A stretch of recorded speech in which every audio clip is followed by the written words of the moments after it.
Are we live? Yeah, brilliant. Thank you. Okay, welcome everybody to the Communities in Place scrutiny meeting. Apologies for the late start. We had the sort of pre-meeting in a room below a room that was being drilled in, so we couldn't hear very well. There's a lot of refurbishment going on here at County Hall. But we'll crack on and we'll just work our way through the agenda, the published agenda. So the first item is apologies for absence. Nicola, do we have any apologies? Morning, everyone. We have apologies for absence from councillors Malcolm Robinson, Gordon Castle, Stephen Bridget, Glenn Sanderson, and the portfolio holder for Wojciech. Thank Wojciech, you. Sorry. Yeah. Brilliant. Great. Thank you very much. And then minutes. Item 2, first of all, the minutes of the meeting on the 4th of August 2021. I don't propose to sort of page turn them, but is everybody happy with those minutes? Nick? Well, it says that contact details would be provided for social housing providers, which is true, but I don't think we have been provided with them yet. Just wanted to raise that. Okay, so could we make What page are you on, Nick? Page 3. Someone had asked if we could have contact details for social housing providers, and I think that would be really useful. And I don't think we've had them. Thanks. That's great. We can organise that. Thank you very much. And then the following meeting, which was on Wednesday, the 25th of August. Is everybody happy with those minutes? Nick? Sorry, I've just got a very minor correction. It says that I raised a concern regarding the environmental impact of alternative fuel sources like HVO. My question was actually whether the County Council had considered an HVO trial, and I only mentioned my environmental concerns just to make it clear that I was aware of the pros and cons. Okay, that's noted. Thank you. Cheers. Right, and item 3 is disclosure of members' interests. Does anybody have any disclosures? No. I'm just going to mention that I'm a member of the Climate Change Steering Group. It's a non-decision-making group, and it's so I don't think there is any interest, but I just want to be sort of clear and transparent about that. Brian. Chair, just to make people aware, I'm also a member of that group as well. Yeah, and I think there's certainly no pecuniary. Okay, thank you. And then item 4 is the forward plan of cabinet decisions. Yeah, just one correction.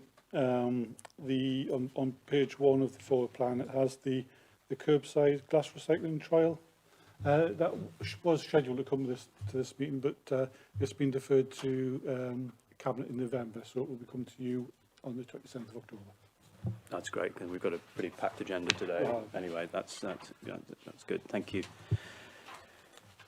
So we move neatly on to item 5, which is a report on, well, it's a decision. It's something that's going to Cabinet for a decision about the permission to tender for the integrated domestic abuse services for Northumberland. So I think there's going to be a short presentation, and then we can ask some questions. Thank you. Thank you, Chair. We'll just start off by introducing ourselves before I just give a little overview of the purpose and hand over to Leslie. So my name is Mary Connor. I'm one of the heads of service in children's social care, and domestic abuse falls in my area of work. Good morning, I'm Judith Keeping, Commissioning Manager. Good morning, I'm Leslie Pyle. I'm the Domestic Abuse and Sexual Violence Coordinator for Northumberland. Okay, so the purpose of the report that we've brought today is to bring to your attention the key issues and the new duties under the Domestic Abuse Act, which came into force from April 2021. The overview of the outcomes of a needs assessment that's been done in Northumberland to help to inform our proposed procurement activity in relation to the additional funding that we're receiving from the MHCLG as a result of the Domestic Abuse Act and the new duties that are required within that, and to get agreement from yourselves and obviously any kind of questions in relation to that. And I'm going to pass over to Leslie, who will take you through a little bit more of the detail. Thank you, Mary. As Mary noted, the Domestic Abuse Act received royal assent at the end of April this year, and so with that brought a whole new set of duties for local authorities. One of the key ones being that we now have a duty as a local authority to provide safe accommodation for victims of domestic abuse and their children. There are a range of provisions that covers, refuge accommodation being one of the main ones, but other specialist safe accommodation, dispersed accommodation, sanctuary schemes, and move on our second stage accommodation, as well as the provision to provide safe accommodation and support for victim survivors and their children. We also have a duty to establish a local strategic domestic abuse partnership board that meets quarterly and is responsible for preparing and publishing a domestic abuse strategy that sets out how we will set out to commission services that meet the need of Northumberland residents and meet our duties.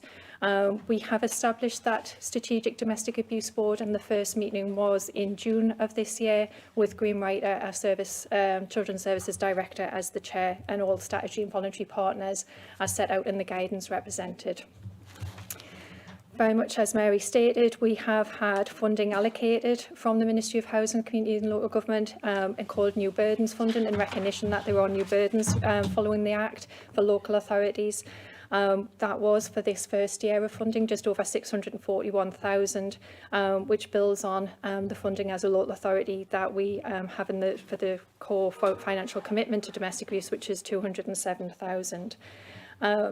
As part of our planning process for our new duties coming into force, we did establish a domestic abuse bill, as it was at the time, task group that had both representation from internal and external stakeholders, and was responsible for looking at what we needed to do for the domestic abuse board to be in place, but also to undertake a needs assessment very much regarding domestic abuse in Northumberland to support our commissioning intentions.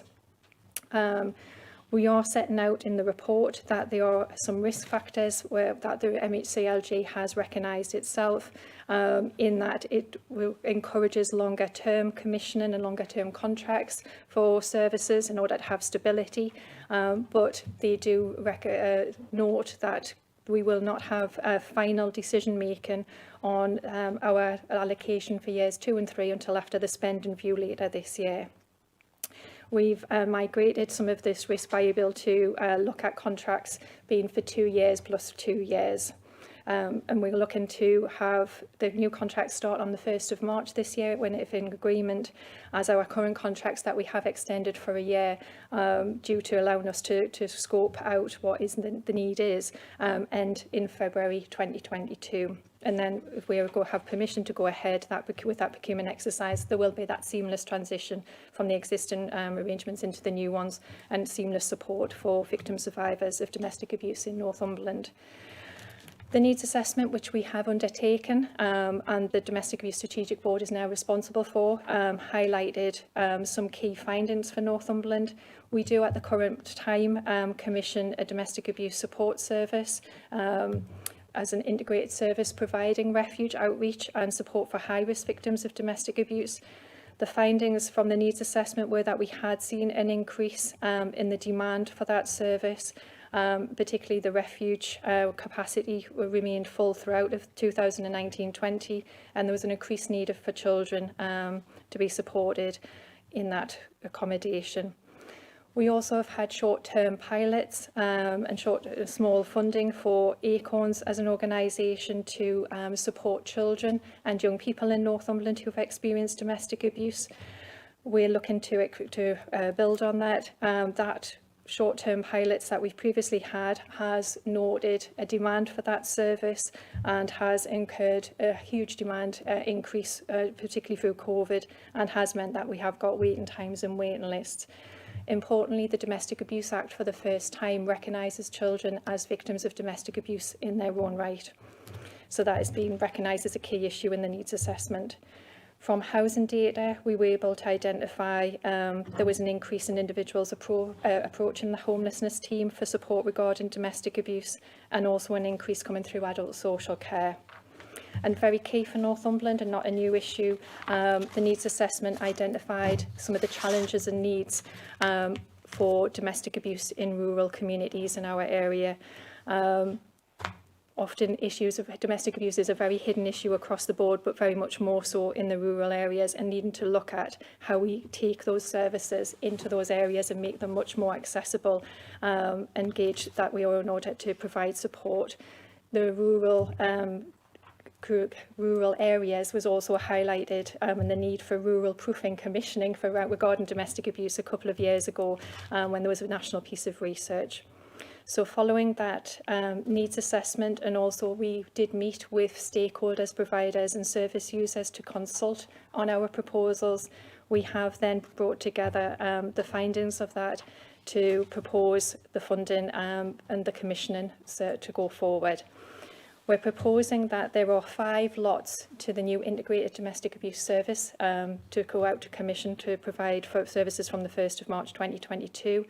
The first one being an integrated domestic abuse service for victim survivors and their children, very much indicating and provide provision around our statutory duties of safe accommodation, particularly the refuge, but increasing the safe accommodation we provide with dispersed properties that ensure more support is available for particularly older people, male victims, those with teenage older sons.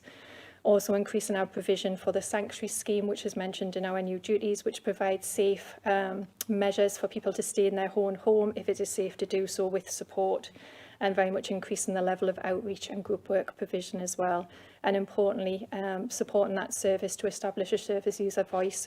We are very much set out in guidance now following the Domestic Abuse Act, have instructed to have the service user, both adult and children voice, sitting on our strategic board. And so we're very much looking at that service being able to support that voice of the service user through the process. That service will support on an outreach basis both male and female victims of domestic abuse over the age of 16, where the refuge itself will stay female for single females and females with children. The second lot we're proposing is a children's counselling and therapeutic outreach support service, so very much building on the service we have commissioned at the current time, but recognising the increased need for increased provision and support, and very much a county-wide outreach service. We're also looking for support to have a perpetrator service, very much looking at changing behaviour, to move very much looking at that earlier intervention and prevention longer term as well. In order to provide support for those people acknowledging the need to change their behaviour. We're also looking for support to have commission a small amount of funding for an adult counselling service. We have seen, particularly during the period of COVID, an increased need for those victim survivors being supported in the integrated domestic abuse service, and onward support for counselling in order to help them on the recovery process. And then lot 5 is very much to look at a service for domestic abuse in rural areas. We do have a pilot at the moment, and it will be very much building on the learning of that, very much looking at how we look at raising awareness in the rural areas, look at and having community champions, and very much looking at the support and how to provide that support in our rural areas and increase reporting. I hope that's okay. Thank you very much. That's very comprehensive. We have the portfolio holder here, Wendy Patterson. Would you like to add anything, Wendy? Thank you, Nick. I would like just to say that we are lucky in having such a wonderful domestic abuse team. And domestic abuse is something I'm really passionate about, and I just really want to say to you, can you support this? Because the welfare and well-being of our residents, anyone suffering from domestic abuse, as a council, I think we have a duty to help them. And so I would appreciate everyone on board with this. Thank you for that. Okay, we'll move on to questions. Eileen, you have Yeah, thank you. First of all, right, I totally agree with this, right. Over the years I've worked in the voluntary sector, and it has been so fragmented. One year you contact somebody if you need help, the next year they've gone and you contact somebody else, right? I need to contact somebody tomorrow and I don't know who to contact, right? And it's vital that I do. Now, I notice what you've got in here, you're going to support rural communities and that. Now, I work a lot with the minority groups, right? And who would I go to now if I need support for a woman with children? Who do I contact now? At the moment, it would be our Commissioned Domestic Abuse Support Service, DASIN. DASIN, and I can provide contact details after this. Or we have all of the details just for information or on the domestic abuse page on northumberland.gov.uk. So we have a whole page on our website that sets out all the details for if you our could local send that to me. It's really important that I get this I'll do mind. that. Now, you've just said DASIN. A couple of years ago it was an NDAS, right?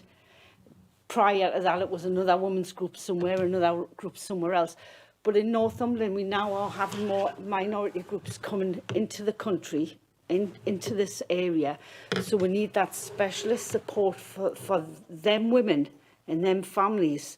You know, you're going to be thinking you need translators, and it's different because it's very much harder for them women to report things like this. So I don't know where in this you can fit something, but it's really vital that that's put in. And I will take that away as an action to ensure that that is explicit within the contract. We would see that as being in the lot 1 as we saw the integrated domestic abuse service, very much part of what DASIN is commissioned to provide at the moment, but in very much what the MHCLG are seeing within their guidance for the new statutory duties, that is all covered. So myself and Judith will make sure that that is very explicit within the contract and the specification going forward. Thank you.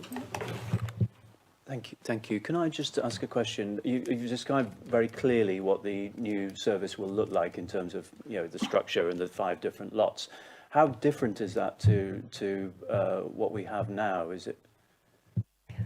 Chair, it's a very much an increased provision, so it's building on the structure. We're keeping the approach that we've had since the 1st of March 2018. We launched the new model, which is what the DASIN is, Domestic Abuse Support Service Northumberland, and very much an integrated service of one point of contact for all levels of risk, whether standard, medium or high, self-referrals or agency, male or female. But really very much what we know now from looking at the level of demand that we've saw increase over those 3-4 years is and particularly with having our new duties and recognising the need for provision and support, which is now recognised by the Domestic Abuse Act for children, it's building on that. So at the moment we commission DASIN, which is a small part of what this new lot is then expanding on. So it's very much keeping that model, but expanding the capacity and the resources to support more people, but also then building on that with the other 4 lots, with the things that we know that we now need. So it's really an increased provision for Northumberland residents. That's great. That's very encouraging. Thank you. Brian. Thank you, Chair, and thank you for the report, and well done for the role that you do for Northumberland as well. It's a very, very hard task. Just a couple of searching questions. Throughout your report, you refer to males and females. Would it not be better to just refer to Northumberland residents? It's just a bit of an idea. The other thing is on page 4 of the report, just a little bit of clarity for me, where you've got item 1 and item 3, and it seems to be the different ages of the younger people, 16 and 18. Now, the reality is, what we're talking about, domestic abuse services, in your mindset might think it might just be the adults that are doing this, but it could also be the children. So it was just a little bit of clarity about that. And I want to come in with once you've answered that, I've got one other question if it's all right with the Chair. Thank you. Thank you. Regarding the age, for lot 1, the integrated domestic abuse service, where it has over age 16, that is very much from the statutory definition of domestic abuse prior to the Domestic Abuse Act coming in. We had a Home Office definition of domestic abuse, which was recognising 16 and over, and the statutory definition that we've just brought with the Act recognises 16 and over as being those age. But we do have an approach in Northumberland very much about the child to parents violence abuse, where we recognise that also children can be seen as posing a risk and thing, but looking at that support that's provided to both parent and child. So we do have a subgroup of the Domestic Abuse Strategic Board that is very much focused on child to parents violence and abuse. It's a multi-agency group, and I've worked very closely with adults and children's social care on a pathway in a response to that, and the key learning from one of our domestic homicide reviews. So to reassure that that is in place, and we do have staff who are trained to support both the parent and children in recognised programmes to support regarding that, and risk assessment tools to identify the level of risk. the lot 3 where it says over 18, that's very much the work that we have at the moment for working with changing behaviours with those people identified as perpetrators. So that work is recognised, accredited work, so that's where the age comes in. But for looking at the work for child to parents violence abuse, we've got recognised programmes, accredited programmes that we work with younger people with as well. Thank you. Sorry, just to add Brian, on. sorry. I was just going to add on in terms of the difference between the male and female. I think that's the reason it's set out is just really to be clear that it's not just about women, because I think sometimes people read domestic abuse victims and think of it as just women. And I think what we want to be is explicit that it does include male victims as well. Thank you. That's very reassuring. Thank you very much. And it was just maybe a further searching question. We're looking at a 2-year contract with the option of extending it to another 2 years. And I want to bring up my my councillor Eileen Carty's point. Is I think what we need is stability. And will 2 years give you enough stability? And the reason why I'm thinking this is that if we extended that to 3 years, would that, one, help you out to give that stability, and 2, would it fall in line with the council cycle as well?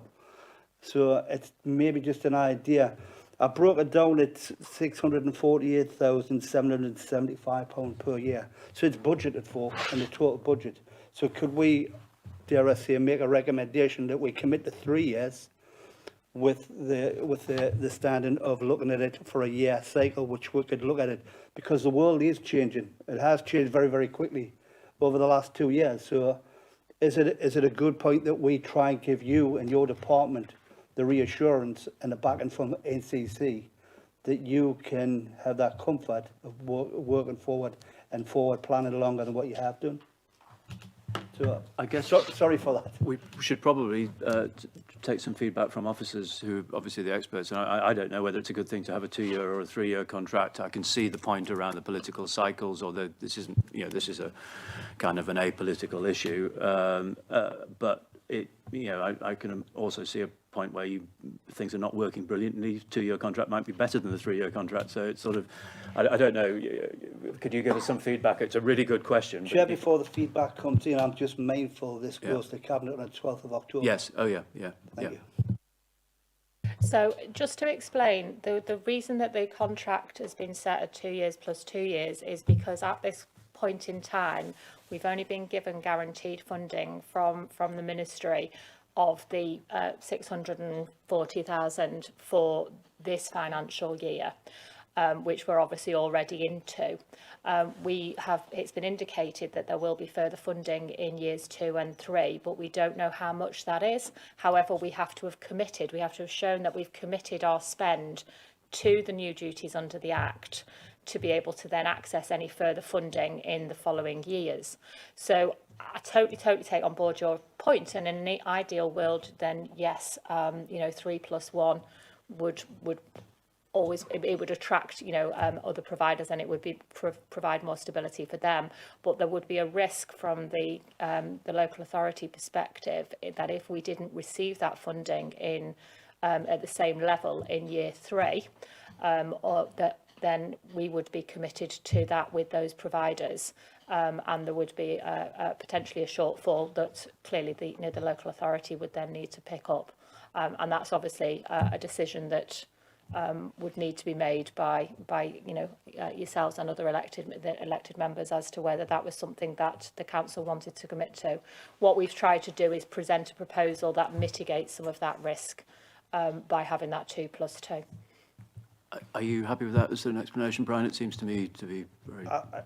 I accept what you've come back with, but I still think that we still have to show maybe a little bit more strong commitment to you and your group.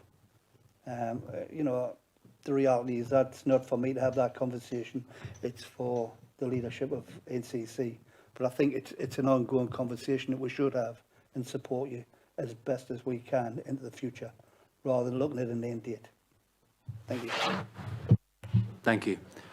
Eileen, you had another question. Thank you. Yeah, I'm really pleased you've explained that clearly, because I'm of the same thinking as Brian here. It's better to have some kind of sustainability, right? Because, like I've just said before, it's been fairly fragmented over all the years I've worked in the voluntary sector, and it's been difficult, you know. So I can see where Brian's coming from, and I would prefer that route, but I can see where you're coming from as well.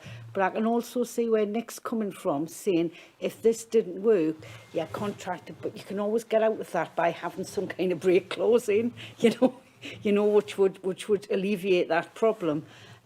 So I'm in favour more of having a longer term solution, if at all possible, that could be looked at. With some kind of break clause in if it wasn't working properly. And I totally get where you're coming from by saying male and female, because it is the general thinking that it's a female thing. Thank you. So I think what we could do is basically in the report that goes to Cabinet, we could make the point that those questions were asked, and then the Cabinet could have that discussion and make a decision on that basis, because we do have an option to extend for 2 years, so this could easily become a four-year contract. So that's well noted, good point to raise, and we'll basically, we won't put it as strong as a recommendation, but we'll put it as a point that was a question that was asked, and ask them to consider that question. Thank you.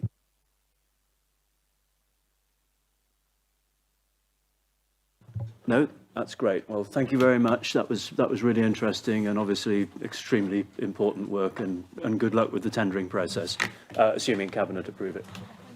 Well, the recommendations, I think, is that we basically support that process and the work that you're doing, and that we'll ask the question around the length of the contract to be discussed at Cabinet. Great. Thank you. So the next item is a report on climate change, and I think Matt is going to do that. Obviously, you know, we are living in a sort of climate emergency, and there's been a lot of extraordinary work. You know, I've seen it firsthand over the last few years in terms of progressing, and Matt will give us an update on that. We've got plenty of opportunity to ask him questions. Thank you, Matt. Thanks, Chair. Yeah, we provided a report. I'm not going to go through the report sort of page by page. I'll just sort of focus on the recommendations at the front. There's 5 of those, and then open up for any questions if that's okay. So I guess the first point is that there's quite a lot of central government activity around climate change at the moment, which gives us the opportunity to bid for grants. We can take kind of questions about the detail of the grants, and sometimes those grants aren't necessarily shaped exactly how we would want them to be, but we're developing a fair bit of a track record now for bidding for and applying for those, especially when it comes to making improvements to the fabric of both our estate and also to homes, especially homes where people earn less than 30,000, which is good from both a climate perspective, but also from a kind of socio-economic perspective as well. The second point is in terms of the overall progress. So we declared a climate emergency and committed to achieving net zero by 2030 as a whole county, and as a council we committed to a 50% reduction by 2025. Based on the latest data that we have of our internal emissions, which is quite accurate, we think we've actually achieved that 50% reduction. There's a healthy caveat around that, around business miles, which we've seen a big reduction in due to COVID. So the team are away at the moment just working out what we think the uptick of that would be. But a number of other things have been completed, and they're detailed in the report, which has contributed to that. So although we're just a shade kind of above 50%, I think we are probably quite close to that target already, which is testimony to the work that not just our team has done, but also teams across the council. I'd call out local services specifically as an example of one of those teams. And the second part to that is, well, what has our performance been as a county? This picture is a bit harder for us to track, and we're reliant on information from BEIS. But the latest information we have shows an 8% reduction in emissions based on 2019 data, which is the latest data that we've got from BEIS. It lags slightly where we are in the calendar based on how they basically calculate the emissions. That compares pretty favourably to other local authorities where the average was 3.5%. So we're doing well, but we're definitely not complacent. A good question which may come up, which I'll sort of touch upon now, is that on target? And the kind of honest answer is we don't know, and we're away calculating that, because that's a more complex calculation than you might think, because it's not a straight line graph to 2030. But I guess overall we are making good progress and seeing kind of results of the work that we're completing, which is obviously important. The third thing is some changes we've made to, I would describe as kind of how the council works. So we're spending time with colleagues in policy, planning, procurement and performance to basically try and put climate change at the heart of key decisions. So within policy, what does that mean? That means that we are we've got a group of senior officers together, and as policy decisions are made, we're subjecting them to what's called a carbon impact assessment. So effectively, what impact does that have on our net zero target? And then what mitigations do we need to put in place if that isn't a favourable impact against those policy decisions, so we can meet our commitment of net zero policy making. In terms of planning, as everyone I'm sure will know if you've been in any forum with any residents, which I've been in quite a few recently, the subject of planning and climate change comes up constantly. And we're working closely with Rob and his team to effectively update the next version of the local plan as we kind of seek to make changes to our planning policy to be much more aligned to our net zero plan. The third area is procurement. So we obviously contract third parties, and those third parties have their own emissions. So there's a specific element now of our procurement strategy which basically assesses the net zero credentials of our third parties. And we're just in the process of baselining the current procurement activity that's coming up to basically inform the kind of net zero position of any kind of new procurements. And the last thing is performance. So that actually kind of sits within my service as well. So what we've managed to do there is basically both put in place quite a robust performance reporting process for climate change in terms of how we're doing against the net zero targets. But perhaps more importantly, we are including in every service specific climate change targets. Initially, that's probably going to be around business miles, and we're sort of agreeing that at the moment. But that just gives us another way to grip the kind of net zero performance of the council, which feels relevant and important. The last one is really almost a kind of a question the other way around. So to make net zero happen, we need help, and we need help from everybody across the county. And we as a climate change team, and I think as a kind of a group of people, not just in the core team, but across all the areas, recognise the role of members in making sure we've got the right routes into those communities. And we think that the members have got a really important role to kind of glue together community groups, parish and town councils and wards into a kind of coherent plan for climate change. And you know, I believe that members are kind of uniquely placed, the county council members that is, to kind of act as that lightning rod, because you know those areas and you know those communities. And that's something which we are actively trying to do, but when the time comes we will ask for help, and we've done that recently around one of the grants where we've written out to a number of members to ask them to try and identify residents who could benefit from this grant, and we'll continue to do that on a kind of case by case, but we'll also look to do that in a more strategic way going forward. And then the last thing is to kind of continue doing this. In the pre-meeting, Nick asked kind of how often should we report, and I kind of said I'd come every month if you wanted me to. I think the more visibility and the more transparency we've got around the progress we're making, and the more we've got a place where we can ask for support, which is what I see this as, the better. So I think, you know, this is a you know, an issue which kind of affects everyone. But I guess more importantly, you could say it creates an opportunity for all of our residents in terms of economic growth, in terms of public health, and in terms of making Northumberland the place we want it to be. So I think this is a kind of all-encompassing opportunity, and I think this group can help us to achieve on that. That's all I wanted to say, Nick, but I'm happy to take any questions. Great. Well, I'll take the sort of prerogatives, chair's prerogative even, and ask a couple of questions to start off with. And so I've just spent, a couple of days at the Tory party conference, and which the main themes were levelling up and green growth. And it wasn't really clear what levelling up absolutely means. It seems to mean quite a lot, and but the green growth opportunity was quite clearly defined. And with COP26 coming up, I think in less than 3 weeks, I was at events where people from the CBI, the Chambers of Commerce, and the FSB all were talking about the positive aspects of that and what that could do for business and for the economy and for jobs. And in Northumberland, we've obviously got British Volt, have got their planning permission, they've got spades in the ground now, we've got JDR just announced in the last few days, extra investment and more jobs.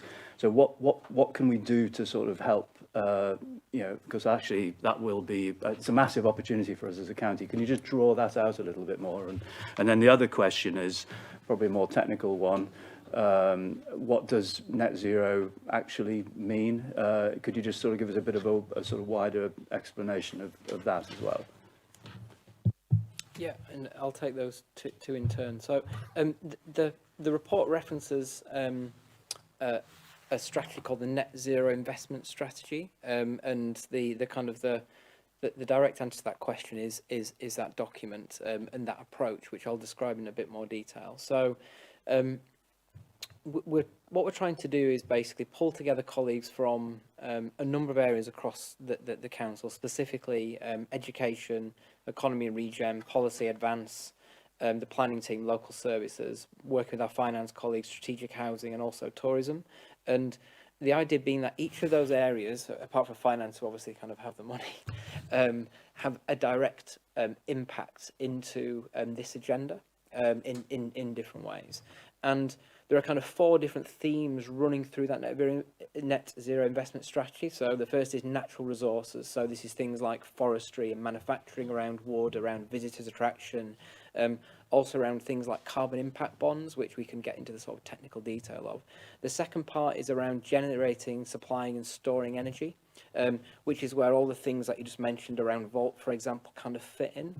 And then the third is changing the fabric of our homes and communities, which is where you get into the conversation around insulation and heat pumps and passive house building and possibly hydrogen compatibility. And the fourth area is around moving around and through our county. And I think what we want to do as officers is basically come up with a proposal around, we'll welcome inward investment probably into all of those areas, but actually where do we think we can be the leader? And there's obvious areas where we're already probably leading, which is that one around generating, supplying and storing energy. So it's how do we do that, and possibly kind of one other thing alongside being very open to what else might kind of come our way. And I think when you look at those things, each of them has an existing market. So there's something about our risk as a county in terms of kind of, do we bring something brand new in? So let's take hydrogen manufacturing as an example. That would be a brand new thing to bring into the area, but might be something we'd be interested in. It talks about what the economic potential is, and that's in terms of basically jobs and kind of boots on the ground.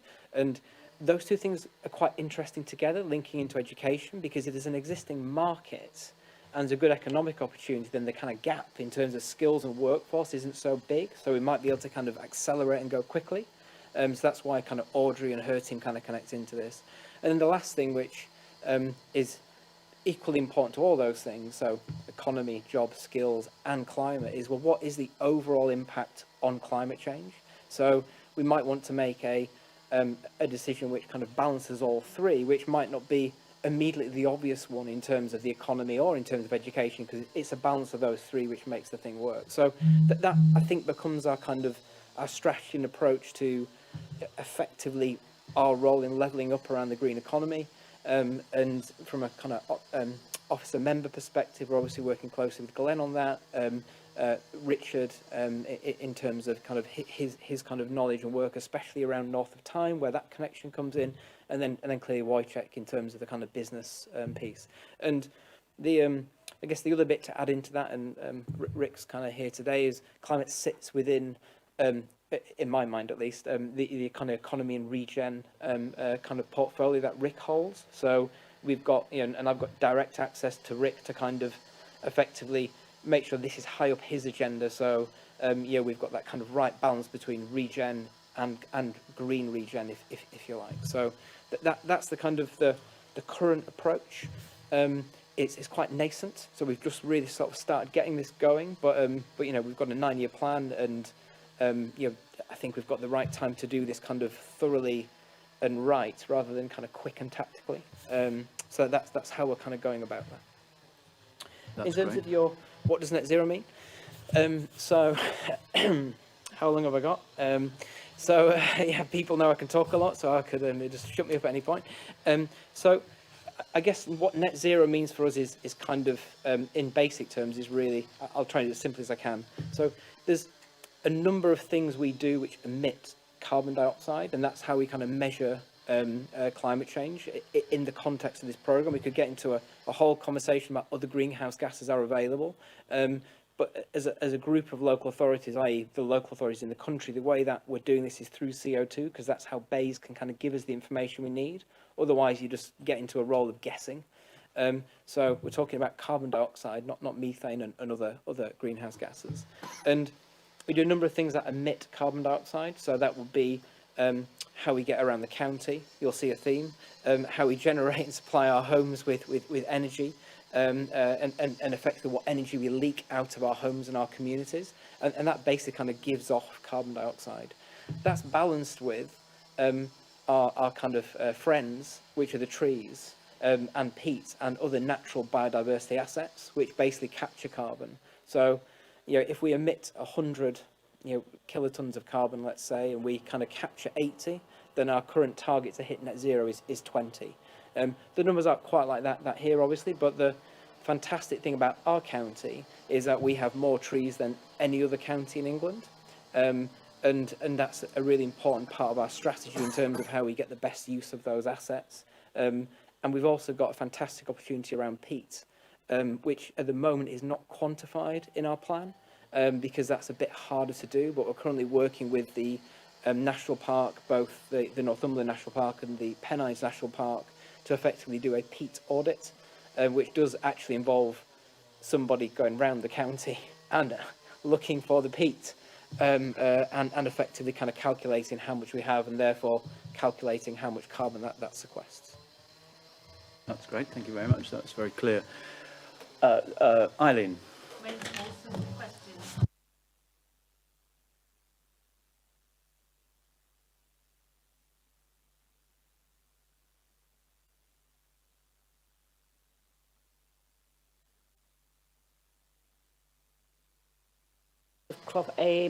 Ridley Park, things like that. Working with young people in community centres, it's great, right? That's one thing, I'm pleased about that. The second thing I'm quite interested in, and it's on the bottom of page 35, it's just a point. If we can't get any outside organisations to deliver what we need, I think it is quite a good idea to have our own in-house arm's length company to do that, right? Because then we're going to keep it tight in county. I'm just going to the page numbers, what I've ticked. The third thing is, this is where Nick could probably do something here. Lobby the government, lobby central government to allow councils to have virtual meetings where at all possible. I'm not saying all meetings could be virtual, but I do think it saves an awful lot of money in petrol expenses, people's time, when they can be virtual, but we're not allowed to do that at the minute. They have to be face-to-face. It would save space in here, which could be given out to somebody else. I think that would be a really good cost saving there, but it's only if people like yourselves can lobby the government to do that. The other point I'm really keen on, and I've always been keen on, is the tree planting schemes that we have, right? Now, it's really nice to have trees planted here, there and everywhere, but I would like to see more fruit trees and things like that planted, plum trees, apple trees, soft fruit trees, so that residents can go and help themselves to the fruit. we've just put some fruit trees in Ridley Park, and this year alone I've been so impressed with how many people have been going collecting the fruit, and it means children are going to get fruit as well, because fruit's expensive to buy in shops. And I do think if we could look at that as and try and get some fruit trees in the urban areas mainly. I don't know if you can do something about that, Nick. Okay, well, I'll pick up the point that was sort of addressed at me, and then I'll hand over to Matt. I mean, I think in terms of virtual meetings, yes, I agree, absolutely. I think there's probably, I don't think we should move entirely to virtual That's meetings, right. because I think we need some face-to-face contact and relationships develop, people learn to work together and so on. But I do think we could do more. So that's certainly something, and I think that's within the Department for Levelling Up, or whatever, I don't know what it's called now, but that department's gift to what used to be MHCLG. So certainly, you know, we can sort of ask those questions through our sort of political channels. We can push, can't we? We can really push. It's up to us. It's our job to lobby.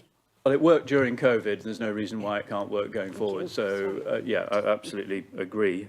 Fruit trees are absolutely on board with as well.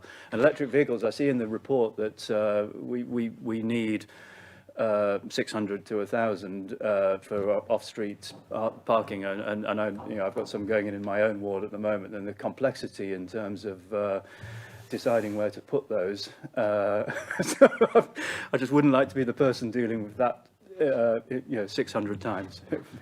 But anyway, Matt, do you want to comment on the other things?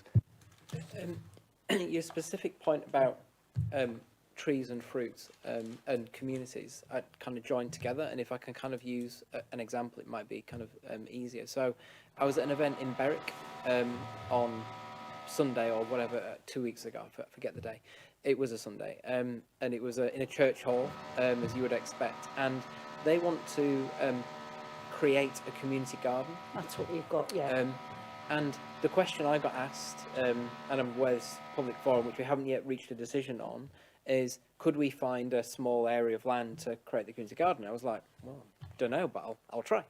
And I think we can kind of connect those things together, then I think that becomes really useful. And sort of connected to that, we've spending a bit of time at Bothell Primary School, which is kind of nearby for those people who kind of know Bothell. And they're a kind of little test school, and the head there, Louise Hall, has been kind of really generous with her time and has been fantastic. And they want to rewild a bit of what they currently have as a playing field. If you know that area, they've got like a big playing field, very much to kind of link the kind of education element into this, because this starts with some of the young people. So I would take your idea further and say, well, not only let's kind of create that space where the community can engage with, fruit or vegetables or whatever it might be, but then connect that back into the understanding as to why this is important. Absolutely. Back to our definition of net zero, because every one of those plants actually sequesters some carbon. It's not just trees, right? It's anything which is, botanical, to want for a better way of describing it. So there's a really important connection that we have to make. And I think this is also a good example, and then I'll finish, I promise, is where we need your help. So to try and coordinate that so we keep everybody on board is really quite complicated, it seems, because there are 19 different groups who want to own the garden. And I think that's where we need your help, because the people in the 19 different groups. Yeah. And I think you can help us to kind of do that coordination much better than we can from County Hall. So I think that's a lovely example of how, we could just plant a fruit tree, but I think there's so much more value we could gain from that without even getting into a conversation which links to Leslie's point around domestic violence, where you get communities together actually talking to each other and being so much more human and maybe opening up about things which are nothing to do with climate change or the garden or anything like that. And so there's that interconnection. I think that's where what we're doing can be so powerful, because we can join so many dots together with, to your excellent point, planting a fruit tree. Thank you. We're in Corbridge. We're talking to a landowner about finding a piece of land to plant a tree for each resident as a parish council. This is a parish council thing, and I think parish and town councils have a really important role to play in this. But your idea of fruit, if we could create a fruit orchard, that would be brilliant. I've got already got a patch. I just need the trees. Yeah. Thank you. Brian. Thank you very much, Chair. It was good to hear that you were down at the Tory party conference, by the way, within Wouldn't miss scrutiny. it for the world. But in the same respect, all parties, all elected members are trying to deal with this climate change. It's not just the Tory party. So I just want to make that point clear. Great to see that you're on target. And I've seen a couple of your presentations on YouTube, and you presented them very, very well. But when we get to planning, there seems to be a big, deep breath. You know, I would like to know what the obstacles are around that. You asked me not to ask about your performance, but I will, because I think the performance should come through as a regular update to all committees, or even all at full council as an agenda item, because it is really important. And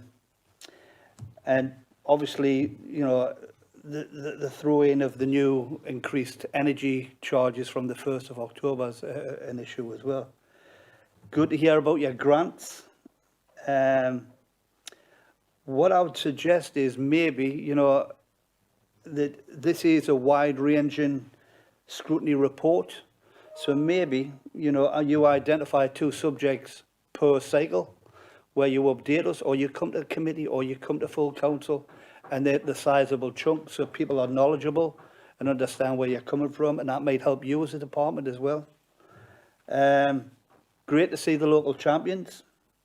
And same again, I think that those contact details should be rolled out better than what they are at the moment. Taking on Councillor Carty's point about trees, she constantly tells me the right tree in the right place. So that has to be considered as well, because we as a council are suffering from the trees that were planted probably 50 years ago in the urban areas. The Chair mentioned about electric chargers and trees. I think the links with the parish and town council should be stronger. We should have, dare I say, their little local plan of where they would like to see trees and where they would like to see chargers. Now, that isn't something that would be written in ink, but it would give the design team, and it would give them the first couple of steps of where it would be acceptable for those places to go. Same again, you know, it's more, I want to come back to page 43, where it says changes of the council, changes of how the council works to support climate change. Could I ask that we maybe put a little bit on the end of that paragraph? And it says, at the bottom it says, what we do as a council, and what we should have is encourage, educate and support residents, local groups, the private sector to address climate change. Because as much as this is an excellent report, it kind of comes in over where we've got to kind of come out, and we've got to try and help and support the smaller groups, which you said in your presentation, rightly so, last Wednesday. So, few searching questions, you know, and, you know, I won't apologise for asking them. Thanks, Brian. I'll just go through those in turn. So, in terms of the planning, I can give you an example, but I can't give you all the examples because that's the work that we're kind of currently doing. So it's quite a technical example, but it's worth it. So, if somebody wants to put a heat pump in their home, the way the technology currently works is some homes are too big to have one heat pump that serves the whole property, so you need to put in 2. I think, and I'm going to kind of, there may be some other local authorities available, but I'm advised that we're the only local authority that requires planning permission for more than one heat pump. And there is no legal or, you know, kind of guidance reason why we would have to do that. It's just a legacy.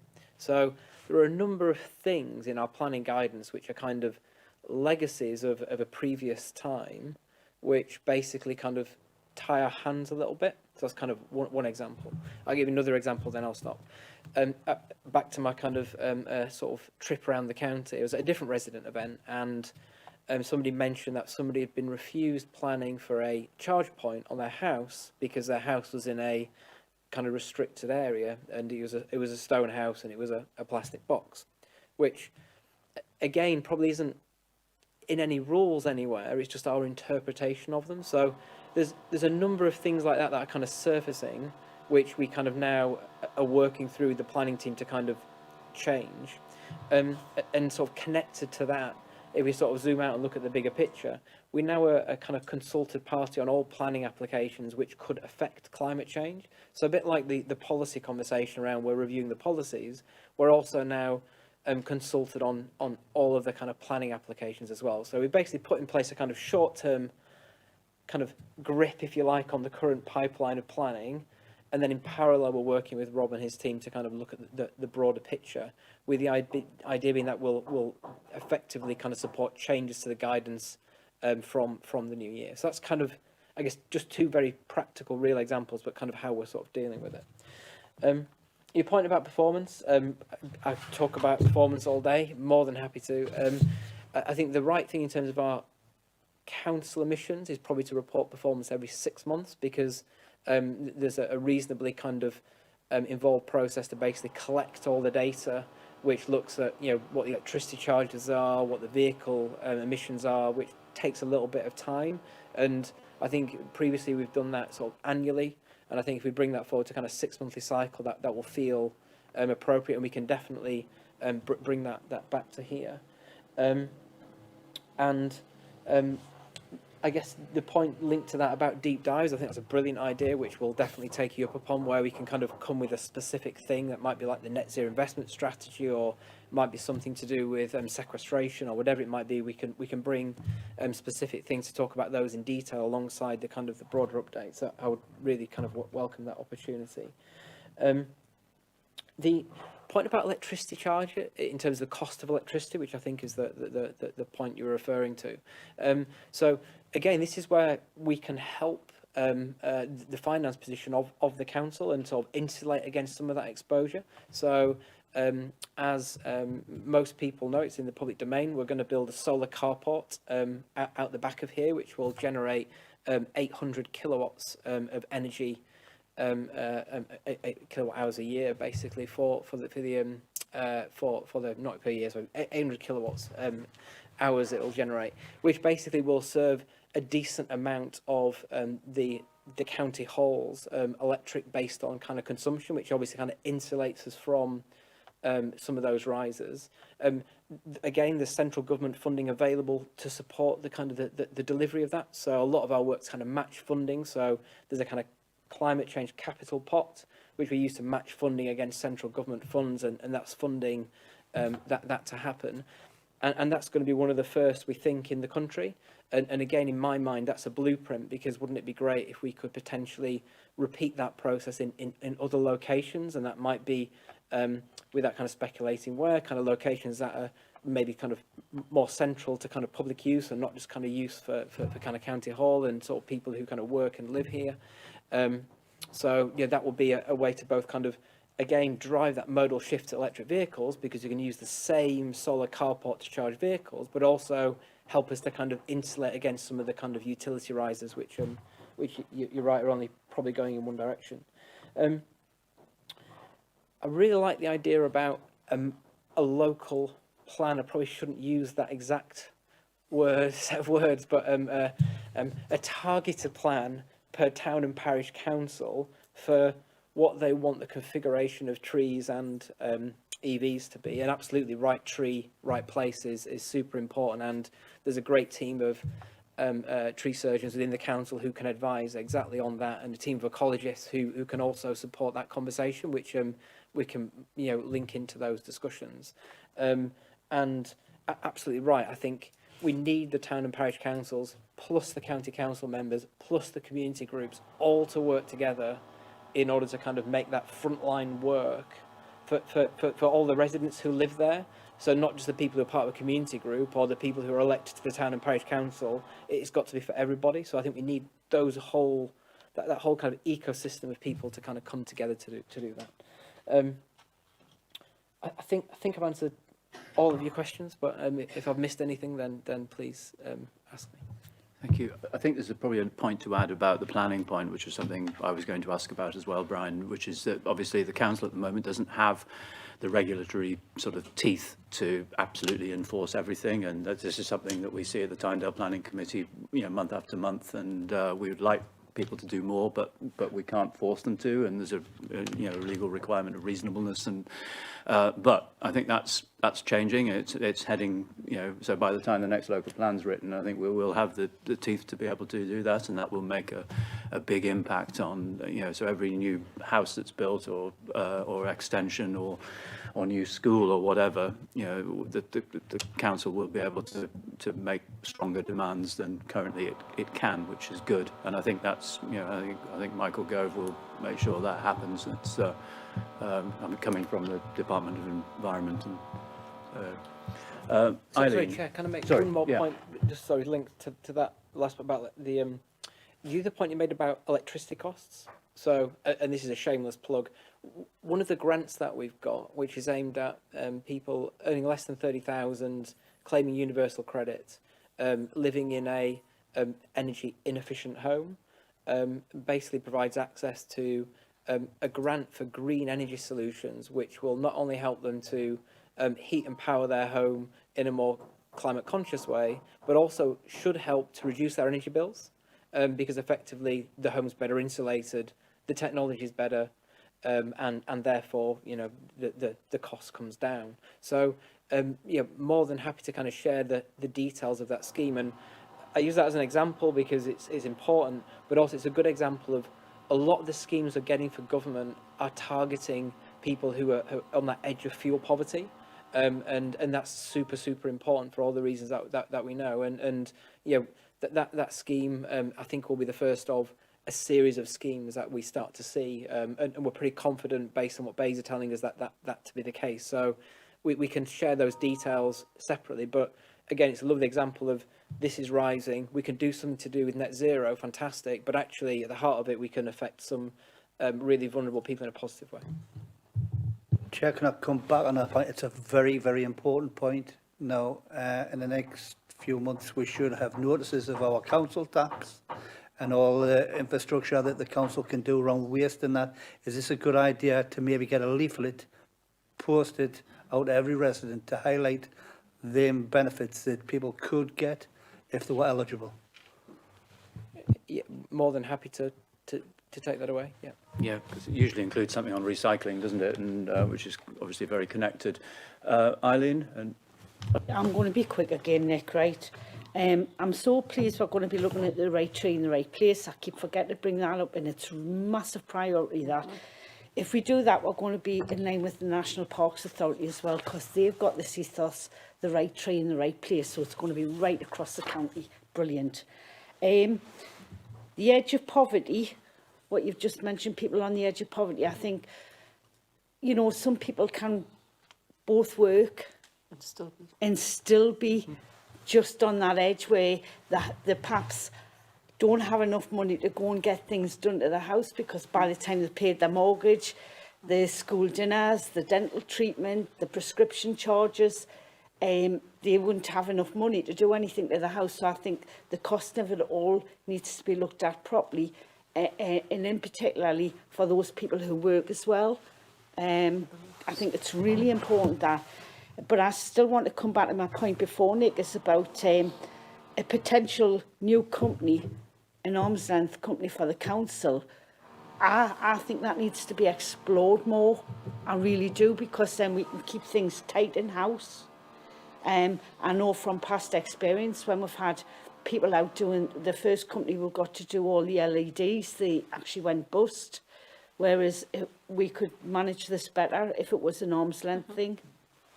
I think I believe that's an opportunity that's being sort of properly explored, isn't it? Yeah, I'll take those 2 points in turn, because I think that they both need an answer. So that point around people who, let's say, earn above the 30,000, I think, I completely agree with. So what we're trying to, and it's a good example of how we were kind of given those criteria, so we're kind of working with what we've got. But we're not going to stop there. So what we're currently doing is basically looking at what we think the tipping point is around income, where basically a large number of other people might come within the scope of the scheme, and then we're going to feed that back into government. That's kind of one thing that we're doing in terms of, can you adjust the criteria, for example, to the median income? Because at the moment it's 30,000, which feels a little bit arbitrary. So, but what is that threshold? Where do we get the biggest return on the investment, if you like? So that's something which we're able to kind of model and do, and we're kind of currently kind of working on. But then I still think there'll always be somebody at the edge of that point, isn't there? So I think we need to get really creative around how we do that. So if I kind of use an example, I was in a meeting yesterday with Coventry, and we were talking about basically what they've called environmental credits. So they've introduced this scheme, which would be quite appropriate for us, I don't think, where basically they are, they've got some funding through central government to basically allocate credits to people who scrap their car if it's a high emitting vehicle that they've owned for quite a long period of time, and they can then use those credits to travel free on public transport. So you get this kind of circular kind of modal shift, if you like, which might be interesting for some areas where we've got, I know we've got a conversation later on public transport, but if we take that concept a bit further, if we can sort of apply that same model to somebody who's let's say, able to retrofit their home, but give them an incentive to do that at the same time, I think that becomes something really interesting for us to kind of take back and discuss through to central government, you know, kind of either directly through our kind of contacts into offices, but also through colleagues like Nick and Glenn and Richard. So I think we need to be really creative around how we target that group. So we give them an opportunity to kind of to do some of the things that we've been talking about. And I don't think we've got an answer ready, but I think there's a number of emerging ideas which could be quite useful. The point about in-house, so the direct answer to that is we're kind of testing it all the time. So the test that I kind of put on that is, is the market failing? And is the market failing in two different ways? So is it responding too slowly? Is it too expensive? And if it fails on either of those criteria, that then becomes something that we kind of would look at. And if I kind of use an example which sort of isn't theoretical. So within our plan and core to our plan are a number of district heating schemes.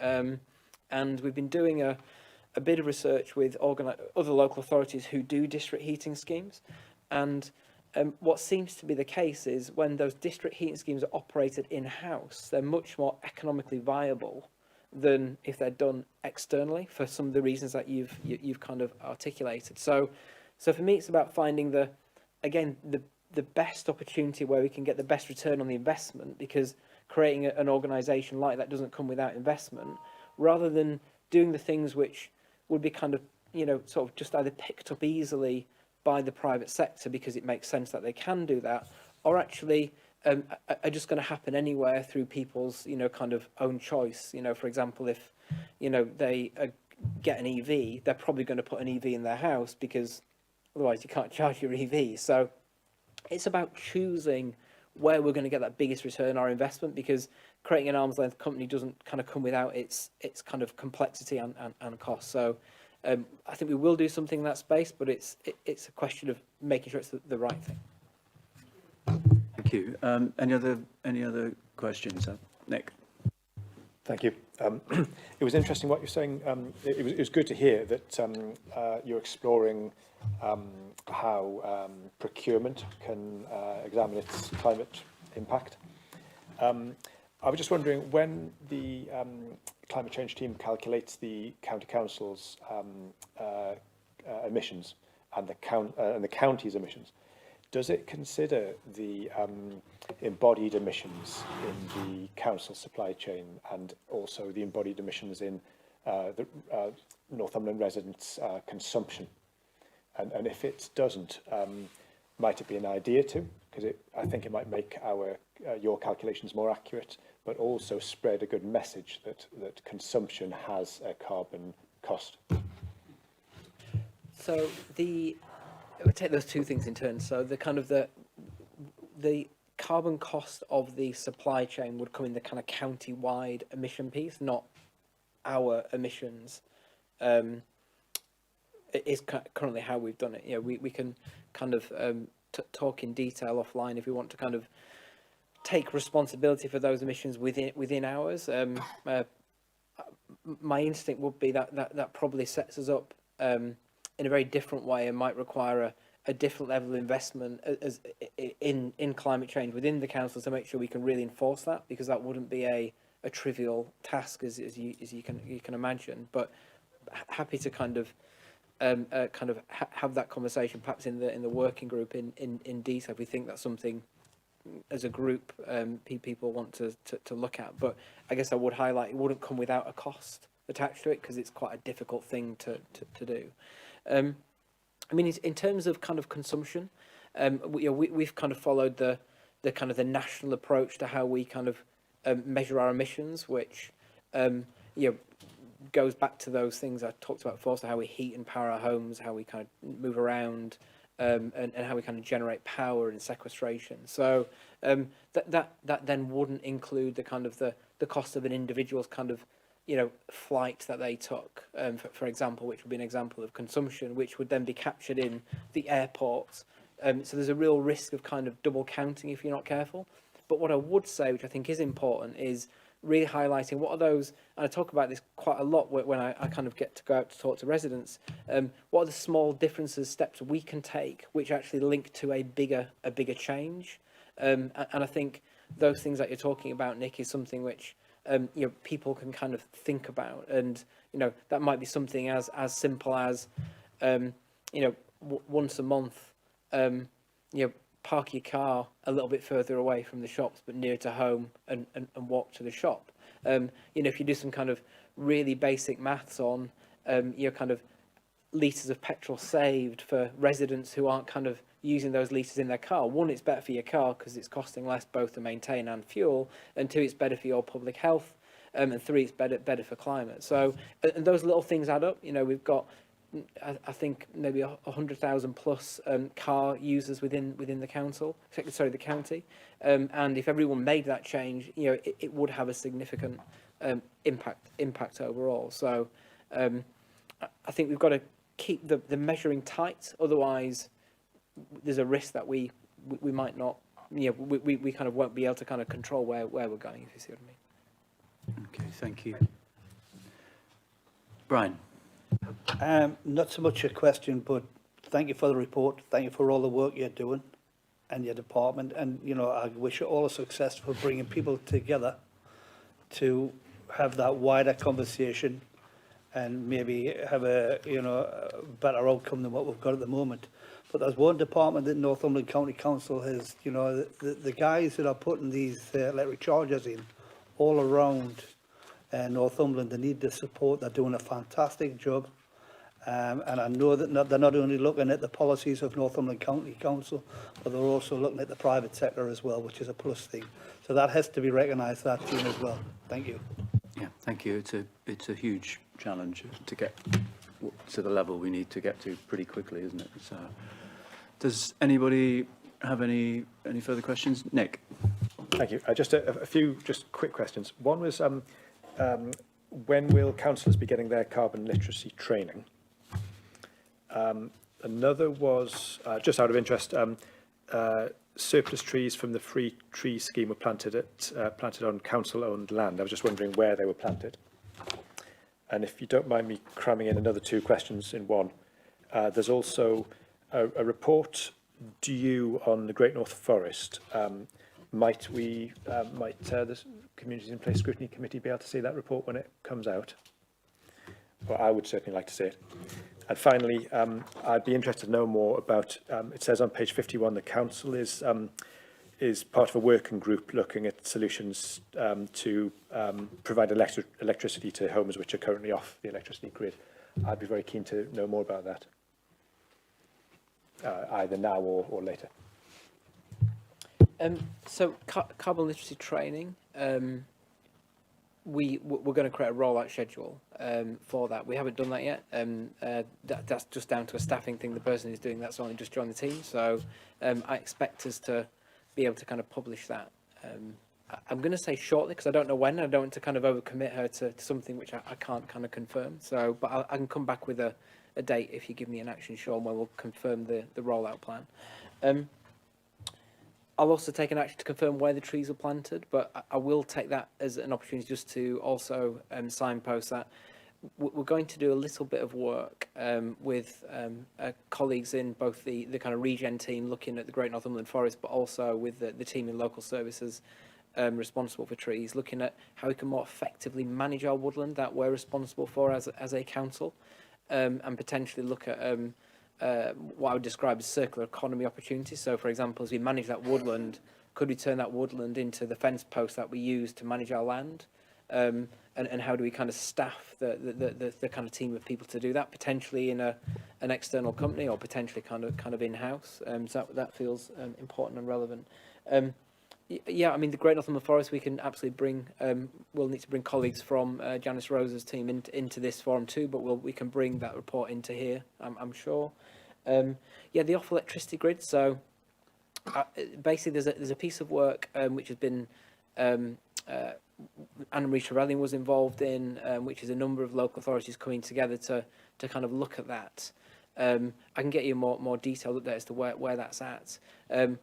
What I would say is that's also a good example of an opportunity that we have to probably do some things differently, because it might be that it isn't the cheapest thing to do to connect into the grid, but it might be that to get those homes connected, we need to create local smart grids with its own local generation. To do that might need a change in legislation, because I think currently that's probably difficult to do. And I think if Glenn were here, he would say, I think he's going to, I think I can say this, so I think he can, he's bringing a motion to full council around a bill which is effectively looking to change exactly that part of the kind of legislation which allows more landing of electricity locally. For exactly that sort of example, it feels an important tool in the box which currently we don't have, and there's a number of councils, not just Northumberland, who would benefit from that. Great. Well, unless anybody else has any questions, we'll close it there on that one. Thank you very much. And just for Brian's benefit, I went to the Tory Party conference on the train, so I didn't mind a bit. So we're moving on to something actually quite connected to what we've just been talking about. And Neil, sorry. Recommendations. Well, I think broadly speaking, there's a few action points that sort of came out of this, but broadly speaking, I think we're, total unity. We're actually supporting this really important work. It's got complete cross-party support, and we'd like to just be kept up to date, I think, on a 6-monthly basis, and then other items as and when they occur. So the Northumberland Forest, I think, is a good point that Nick's raised, and so on. So, yeah. So from a practical point.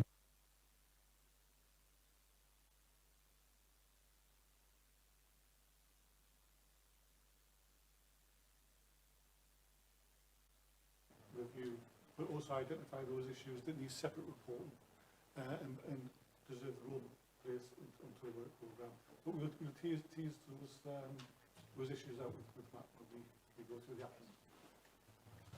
That's great. And so I'd like to introduce Neil, who's going to give us a quick sort of run through of something very important and obviously been very dramatically affected by COVID. And I think we'll sort of learn how the recovery from that is hopefully about to happen. Thank you. Thank you, Chair. My name's Neil Easton. I'm the Public Transport Manager at Northumberland County Council. And I'd just like to take 10 minutes of your time to highlight the importance of public transport to the region in Northumberland. Also highlight how it's been decimated by COVID and what our next steps are to try and rebuild patronage and to position public transport as strong a foothold as we can going forward, both in terms of accessibility to jobs, training, employment, etc., but also as a way of meeting our climate change objectives first. So to start with, if we can remember that far back, 2018-19, which was the last full year we had before COVID, 162.4 million passenger journeys on the region's bus network. About 12 million of those originated in Northumberland. Why is that important? Only 68% of the region owns a car, which means we're more dependent on public transport than a lot of other parts of the country. 30% of North East bus journeys are to employment. Again, that suggests without that public transport, we could be looking at people's inability to access employment, leads to unemployment and things. It has a vital role in social inclusion, providing access to schools, shopping, health, key services. Linked into the previous discussions, it's a solution to air quality and carbon reduction commitments. One double-decker bus can take 76 cars off the road and the associated carbon reductions. And let's not forget also the role that bus companies play in employment. 6,000 jobs in the region. In Northumberland alone, we have 6 or 7 bus stations. We have 3 depots. It is one of the largest employers in places like Blyth, Ashington and Hexham. So that's why it's important in terms of what the network looks like. Again, this is pre-COVID. The map on the left shows the commercial network. As you can see, excellent connectivity, southeast Northumberland, high frequency services, most communities well served with links to other service centres in Northumberland and cross-boundary into Tyne and Wear. But those commercial links are much less sparse if we head towards the west of the county and up to the north. So the map on the right, highlighted red, that shows where Northumberland County Council spends our own money.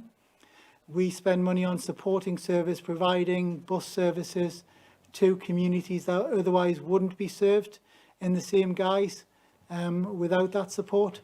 So as you can see, north of Alnwick, there is nothing that operates commercially north of Alnwick.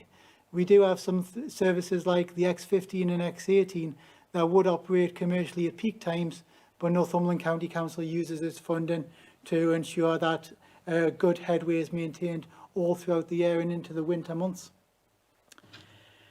So that was the current position pre-COVID. COVID struck and it absolutely decimated Northumberland's public transport market and indeed the country's public transport market. Patronage went down to 16.4% at the onset. So only 16 out of every 100 people were travelling during that first period. 6.5 million fewer journeys during that financial year than in the previous year. The government messaging around, don't travel, stay at home, stay safe, only essential journeys only. It decimated the network. Good to see people following the instructions and not using it. But that meant that what was formerly a commercial network that paid for itself and operated without any subsidy or support from ourselves, that's been changed on its head. And now there is no such thing as a commercial service operating in the North East. Every service at the moment is dependent on funding. You may have noticed that actually, despite only carrying a fraction of passengers, you would have noticed a lot of empty buses driving past you. And the reason for that is actually Northumberland County Council and the government provided funding to ensure that those services continue to run at full or close to full service levels. Reason for that is to ensure that those people, key workers and the likes, were still able to access employment and that public transport wasn't a barrier for that. So yeah, lots of empty buses running. Northumberland County Council done our part by continuing to pay operators at pre-COVID levels for the contracts we offered and for ENCTS users, older and disabled persons passes. We continue to pay at pre-COVID levels. So we paid above and beyond what was our statutory obligation. And the gap was picked up by DFT through something called Bus Services Support Grant. And that made the bus companies whole. It didn't allow them to make a profit, but what it did do is allowed them to break even, which allowed them to continue to function as a commercial entity. And that funding's been confirmed as continuing until the end of this financial year, 31st of March, after which the funding will end. When that funding ends, the government has realised they've walked bus companies up to the edge of a cliff, and what they don't want to do is push them off and say the network completely decimated, large swathes of it cancelled. So they've realised that there will have to be some type of ongoing funding. but they want it more targeted at those authorities that are willing to work in partnership. So what they have said is future funding from the 1st of April onwards will be dependent on local authorities entering into a partnership, in something called an enhanced partnership with the bus companies, and producing something called a bus service improvement plan, which is our ask to central government of what we would do with our share of the money, how we plan to help rebuild the network, bring it back to sustainability, encourage modal shift, and then beyond that, how we continue to grow that network. So the way they've asked us to do that is they've said, be ambitious, be successful. You know, given an unlimited pot of money, what would you do with the network in Northumberland, in the northeast, to grow that network? So they're talking about more frequent services. They want bus priority measures, getting from A to B faster, better integration, greener vehicles, cheaper fares, easier to use, etc. So we've taken that as a template and we've started work on our bus service improvement plan. And what we're after is a share of 3 billion of transformational funding that's been made available from DFT. That funding is going to be split in two ways. A portion of that funding is going to be allocated based on population, and a portion of that funding is going to be allocated based on how good your bid is, how transformational it is, how deliverable it is. So I think if we look at our population of about 2.6 billion in the northeast, I think we are potentially talking about funding in the amounts of 100 million plus to be spent over 3 years. So we're not talking about pocket change here. We can do a lot with that money, but we don't just want our fair share of the money. We want as big a slice of the pie as we can get. And again, we've touched on it already. You know, it delivers on the government's levelling up agenda. It supports the green recovery.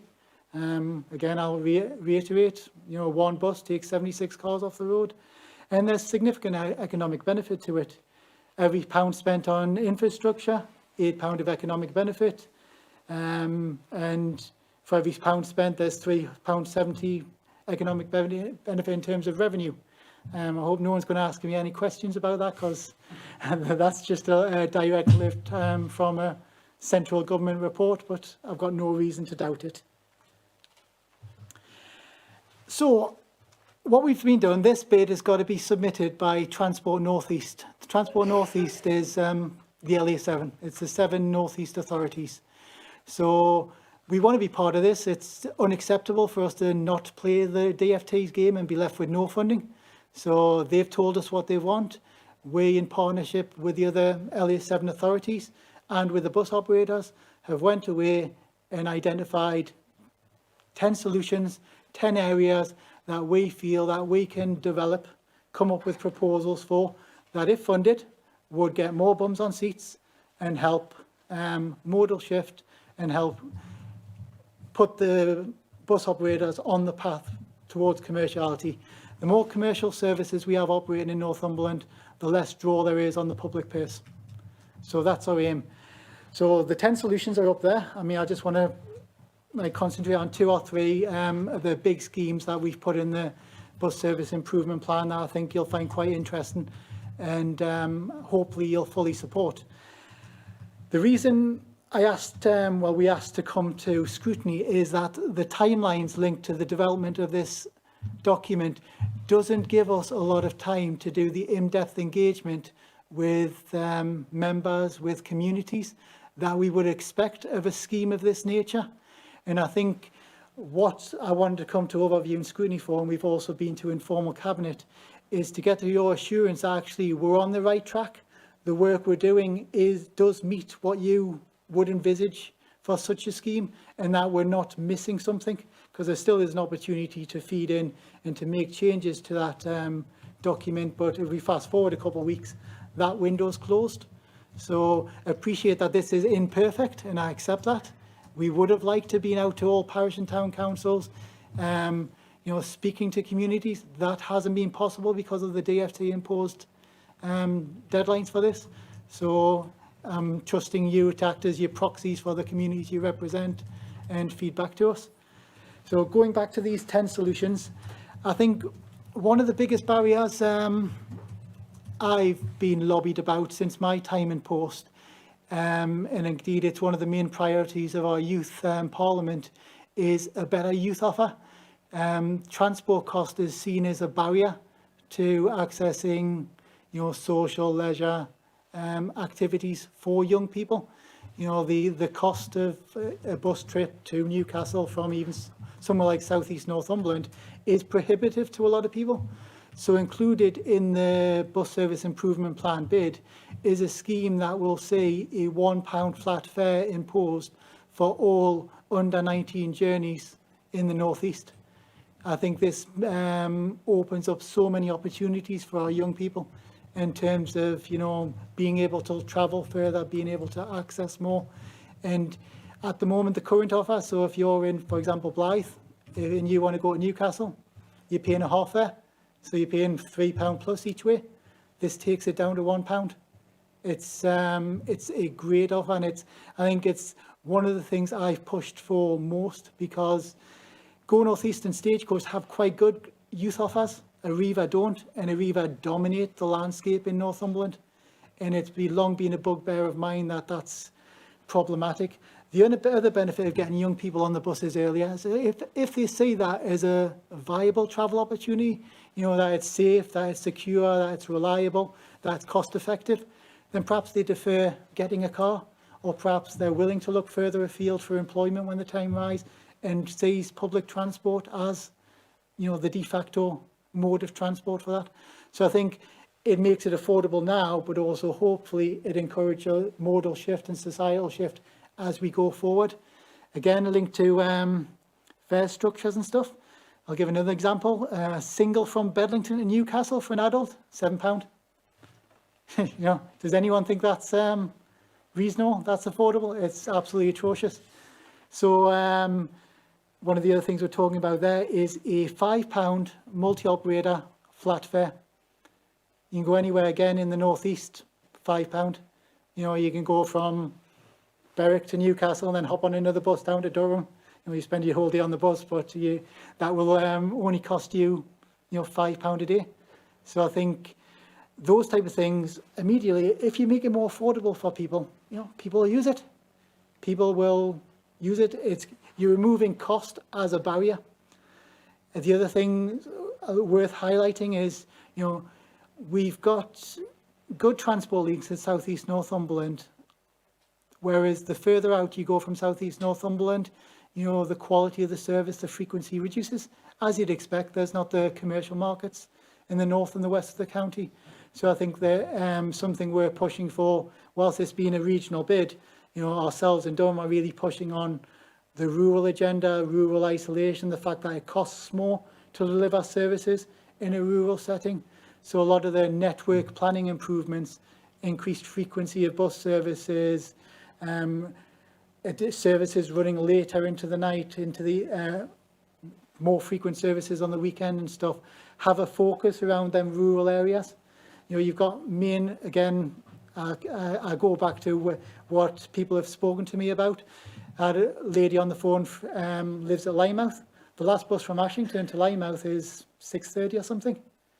She can't access Ashington, our main service centre, to attend college classes, to go for meals and stuff.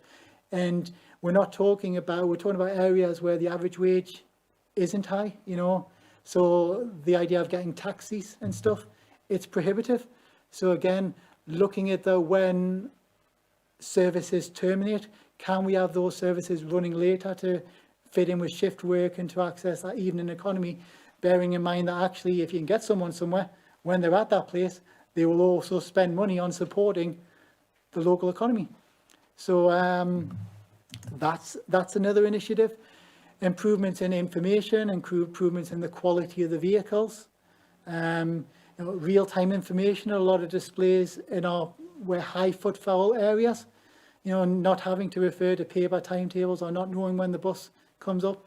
I'm sure a lot of us have been at the Haymarket, you walk to the stand, they'll say, bus due in 2 minutes. And because it's being live tracked, that's a reliable, time indication.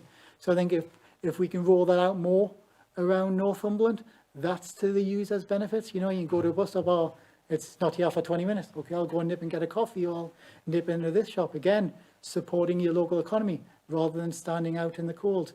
You know, better lighting at all our bus shelters and stuff, improve safety and stuff for, you know, our vulnerable people, make people feel safe. You know, it's something that's in the news at the moment about, you know, how so unsafe it is to travel at night. Well lit, you know, places helps with that. You know, talking about it where there's problem areas, potentially funding for mobile CCTV cameras that can be moved around the county and mounted to like lighting poles and stuff to kind of act as deterrents. So we're covering a lot of the bases, and if anyone else has got any other areas that I haven't touched on, I can answer them on the other questions, but I'll just move on and get through that so we can get to the interesting point where you can ask your questions.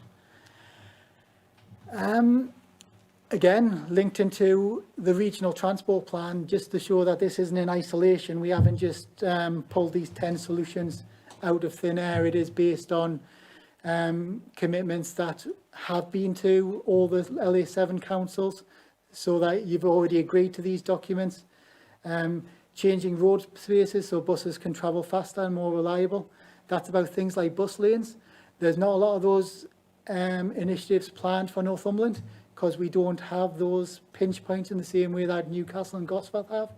But actually, how do you improve public transport in southeast Northumberland? Actually, if you improve the flow of traffic through Gosforth, that's massively to the benefit of anyone from southeast Northumberland travelling through those into Newcastle. So I think we've got to think more about, or not just about what Northumberland's getting, it's more about actually sometimes interventions in other places offer the maximum benefit in Northumberland.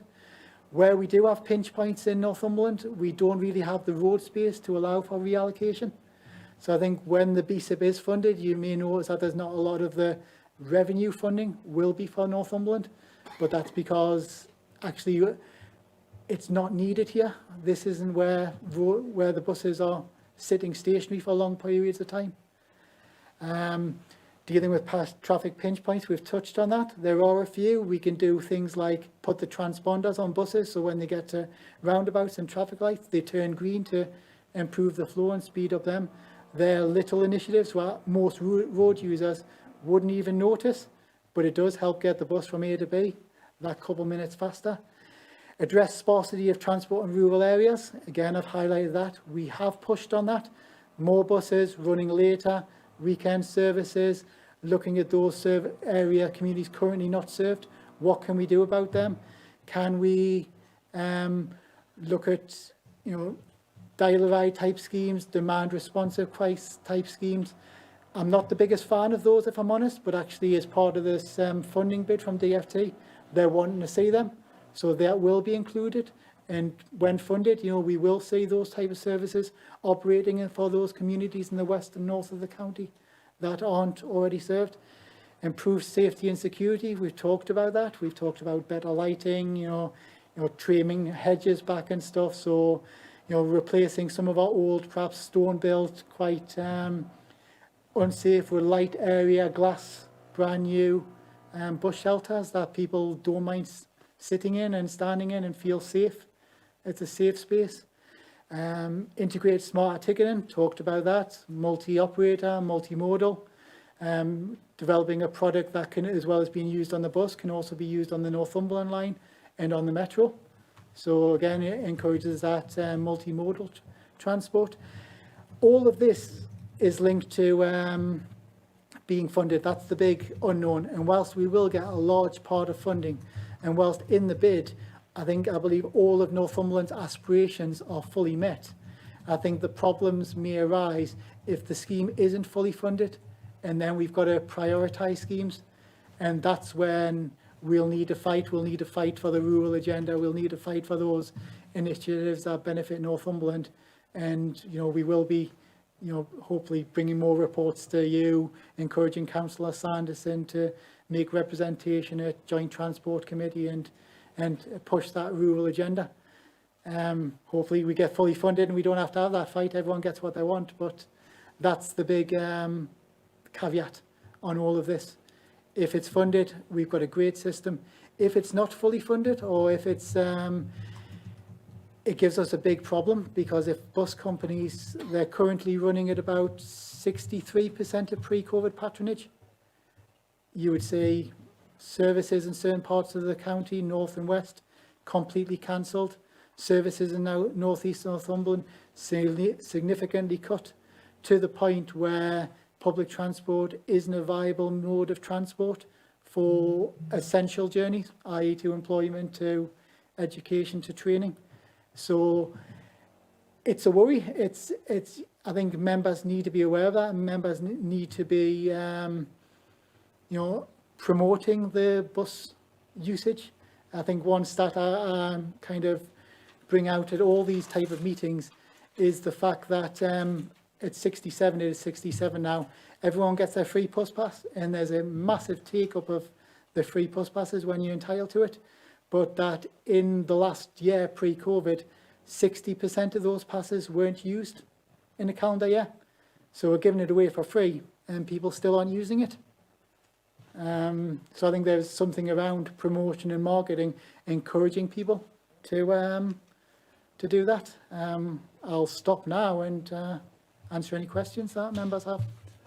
Great. Okay. Well, I'll start with Mark, and then we'll come to Eileen. Thank you very much for that. It was very interesting. Thanks, Chair. Yeah, I just wanted to say thank you for the report, and I'm pleased to see that you are being ambitious. When you look at the map, especially in the north where I represent, there's very few bus journeys available. Often going around, we're looking at education and young people using public transport, and the education centres being Ashington, Kirkley Hall, for agriculture, the exciting new Weldon place of Blythe. We've got some potential. It's trying to get the rural community out there and you getting access to the education. I think the idea of having a fixed cost instead of having to pay for a bus from Wooler to Alnwick to, making that a fixed day cost is a great idea. And I welcome to see that you are being ambitious. Great, thank you. I don't know if you make any comment on that. I'll just make a quick comment. I was in London a few weeks ago, and I used the bus for the first time for years in London, and the tracker, literally on Google, it was telling me when the bus was going to arrive, how far it was away as I was on the journey, as I got to my stop. That made it a really easy way to travel, and it was a fixed fare for the whole day, and I got Wi-Fi on the bus. So I wouldn't use any other method now, and that's kind of what we need to do, and they're the things that you've said. That's correct, yes, Chair.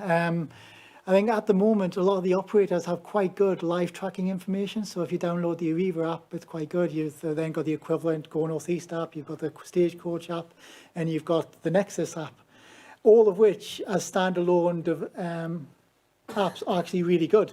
But again, one of the things that's in this bid is about creating a single point and also working with the provider that provides that information to Google.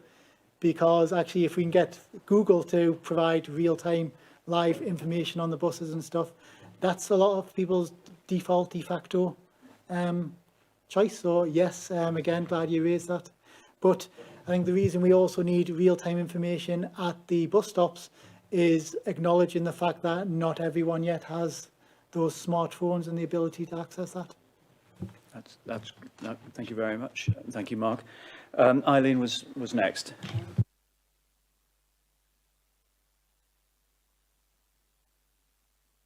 £1 for young people is great, but I would urge you to look at the £1 for young people to the age of 21, because most people, if they're doing a degree, they'll be at college till they're 21 or uni. So 19, it's they're just leaving school. Some children at 19, whereas 21, 3-year BA degree, 21, right? The flat fares is great. I just wonder if that might have an effect on the Ashington, Blythe and Tyne line on costs. Just throwing that in. I take the point about the iPhone tracker. I personally don't have a mobile phone, and I'm not I'm older than a lot of young people, but I'm not a pensioner. But some people wouldn't have the iPhones, Nick, and even if they did, some people can't use them to start with. So, you know, it is a good idea for to do that, but perhaps need to think outside the box a bit more on that. And like I say, I really like the flat fees, but I would urge you to look at the age of a young person for another couple of years or so. Yeah, currently in the proposal, we've obviously got the under 19 fare of £1, but I think, again, other people have made a similar representation about actually, what, again, it's that cliff edge, isn't it? You turn 19 and then you suddenly go from paying £1 to paying, well, if successful, £5, which still isn't too bad. But we are looking at a product that covers 19 to 25-year-olds. Good. So it's not quite the £1, but it offers a reduction on a full price fare. So again, it's like kind of that little step up, and that's in recognition of, like you said, apprenticeships, of university students, and of the fact that most people's first jobs aren't that well paid. So yeah, again, Thank you. good reduction on that. Sorry. I've got 2 lights on there. I'll just, you were saying you've got 5 bus stations. Are you selling off the Blythe bus station for the regeneration work that's going on in Blythe? We don't own the Blythe bus station. That's owned by Arriva North East. There are discussions ongoing with Arriva about the purchase of that site to enable the full Blythe vision to be imagined. And if successful, that would lead to the Blythe bus station being relocated to the Market Square, and it would run round the outside of the Market Square. So the buses would then be picking up at a much more central location, and a depot would be re-provided at a site somewhere within the county, whether that be within Blythe or Cramlington's also being muted. What I would say at the moment is that Arriva are playing hardball. They're playing the reluctant seller. I'm not involved in those discussions, so I can't speak to as to whether that's a negotiation point or that is their stated position. What I will say is it is in the Arriva entire North East network, the Blythe depot is the most efficient depot, simply because you drive out of the depot and 20 minutes later you're in the bus station. There is 0 dead miles associated with Blythe. Thank you. So Colin was next, then Brian, then me. Thank you. I live in Berwick on Tweed, and Berwick is a gateway, and that's how I see it. It's a gateway to Northumberland, our county. It's a gateway to the borders, it's a gateway to Scotland. It doesn't have a bus station. It doesn't have any joined up logic to where you get a bus. I'm a resident. If somebody said to me, where do I get a bus from Berwick to Wooler, I wouldn't know. I've lived there for 50 years. I wouldn't know. What we have up there seriously needs to be looked at. And I know there was a campaign for a bus station. We just need some coherent, joined up thinking. I mean, for a local resident not to be able to point out to a tourist where to get a bus to a local attraction, quite honestly, is shameful on the council. And we're not going to increase employment unless we increase connectivity. So if you take anything back from today, it is a need to put some sort of strategic plan together to service Berwick and the gateway to Northumberland from the Scottish border. Thank you. Are there any plans? I mean, obviously you talked about rural services. I mean, Berwick itself is not rural. It's a large town, but obviously it's got a very rural hinterland. Yes, I mean, I share your concerns about the lack of a bus station. It does present problems. We're not going to get a bus station tomorrow. You know, it needs local support, it needs a site identified, etc. So what we do need to do is, like you've suggested, is, you know, better information. You know, I think that's where potentially Berwick would be one of the places that benefited most from real-time information and proper displays that says these are the buses that come in here at these times and stuff. Remove the guesswork from the equation. I think in terms of your better connectivity, yes, as part of this review, we are looking at, where people want to travel. I think a lot of the public bus network is a historical construct, and it doesn't take into account, the expansions of industrial estates, the provision of new housing, etc., etc. So I think there is an exercise to be done, almost on with a blank sheet of paper and saying, right, where are people travelling from? Where do they live? Where do they want to get to? Are the transport links there? If not, what can we do to change them? And certainly in the network planning work stream, there are a number of initiatives identified that will see improvements to a number of the services in Berwick. Thank you. Brian. Thank you very much, Chair, and hello, Neil.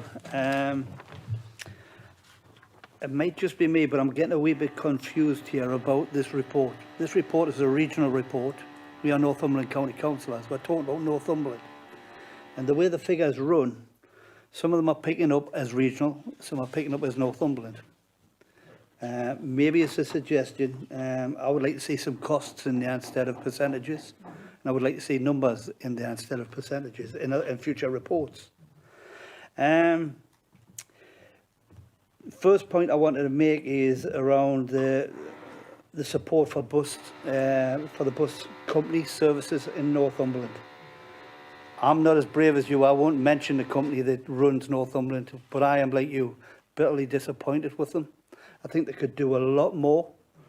And one of the things that it will be a hurdle for you, and it was mentioned earlier about the Ashton Blythe timing, I think there has to be a rethink on all routes that the company does, because that company is profit driven. It's not there for the community or not their connectivity. It's more money. We've had so many routes, and we've discussed on the rural areas. The urban areas have had routes cut back just because of a whim. And it is very disappointing that they do that, especially with the support we've given them all the way through COVID. And once again, there's only a 30% indication of how much support we've given them. I would like to see that in pounds, shillings and pence. The reality is I can name 3 communities, and you mentioned one of them, Lynmouth. You've got Camas, where, the buses aren't frequent. And the reality is the average wage of those particular areas, they can't afford these bus journeys on a regular basis. So it's very welcoming that you're looking at 19 and younger for to pay a flat rate. But I think it should be wider than that. I think it should be, you've got, and you touched on the whole idea of a 19-year-old going into an apprenticeship that is on really, really low wages till he gets trained up. It doesn't finish his training until he's 20, 21, 22, 23. So I think that should be something to look at. An assistance if people have got employment, that they're stopping that flat rate irrespective of what age they are. One other thing to look at is, one of them, it says social inclusion, schools, shopping, health and key services. I want to touch on health. Is it still the same policy where you can't use your bus pass before a certain time in the morning?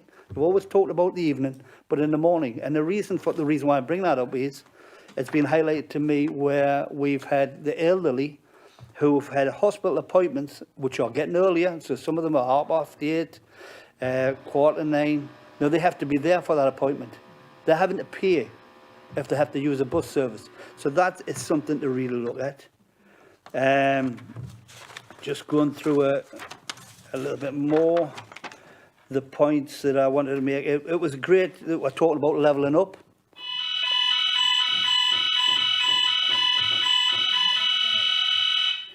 It's great that we're talking about levelling up, and I've seen a TV programme with the Manchester Mayor, where he turned around and said, well, it's great to level up, we'll have the same costs as what the buses are in London. So seemingly the average cost is £1.50. And that's not age restricted. That's, you know, so the reality is levelling up may never level up in Northumberland anyway. And same again, the figures that you've come back with, you know, about every pound invested in a bus infrastructure, you know, it brings £8 back into the community. Is that for Northumberland, or is it through the earlier sevens areas?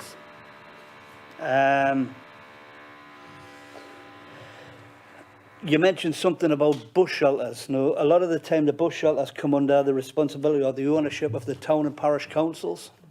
Now, I think that they're the people you should be talking to around that, get their plans together. But I want to give you a story about Newbigg and by the Sea. They went to the expense, which I haven't got a lot of money, to put about 3 or 4 bus shelters in on the Colliery route, the Woodhorn road. And Arriva decided that that road wasn't profitable enough and just withdrew the bus route.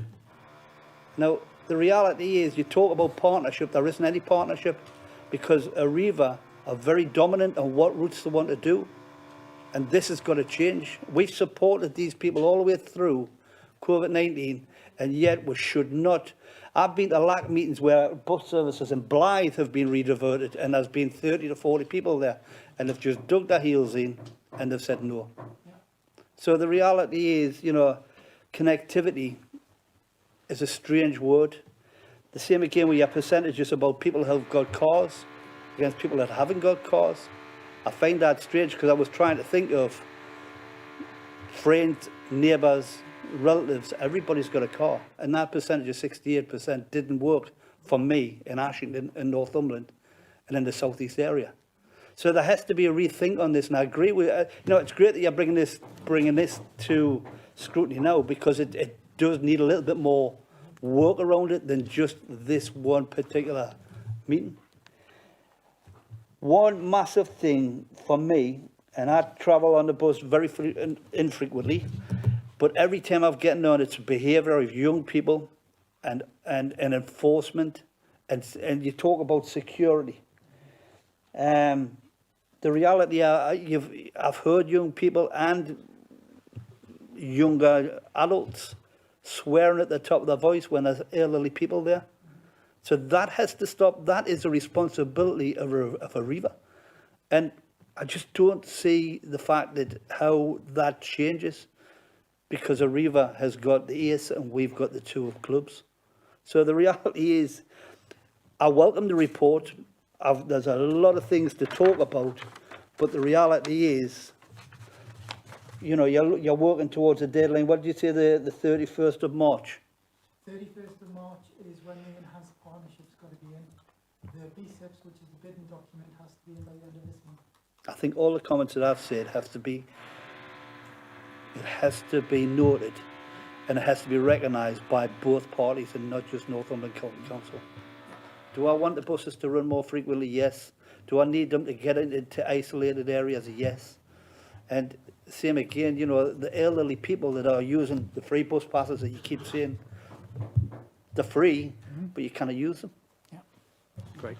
Okay, Thanks. thank you. Have you got sort of comments? I mean, there was a few questions within there, but anything particular? I mean, some of the things you'd covered actually, but if you, and I think probably just feedback on any of those points to Brian, if you could. Yes, certainly. Number of points there you mentioned. Yeah, I mean, young people's behaviour on the vehicles, and certainly the perceived behaviour. I think it's a lot of it's low level antisocial behaviour is what the bus companies tell us. It is like the kids shouting, swearing, bit of hijinks. It's not often like kind of directed at elderly or the bus users. It's but it has that effect that you said of putting off other users. So I accept that. It's difficult to do a lot around that subject. Certainly all the major 3 operators buses are all fitted with CCTV camera. So if the behaviour descends into unacceptable levels, then if they are referred to polices. If it's kids travelling to educational establishments, they're forwarded to the schools and stuff.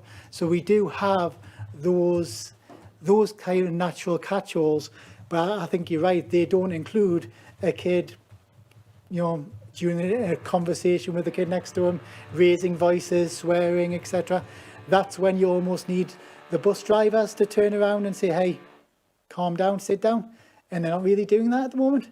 You know, I think their training is teaching them to avoid conflict situations. So yes, I share that concern. I think the point you made about apprenticeships and the cost, I think that's covered in the 19 to 25 product.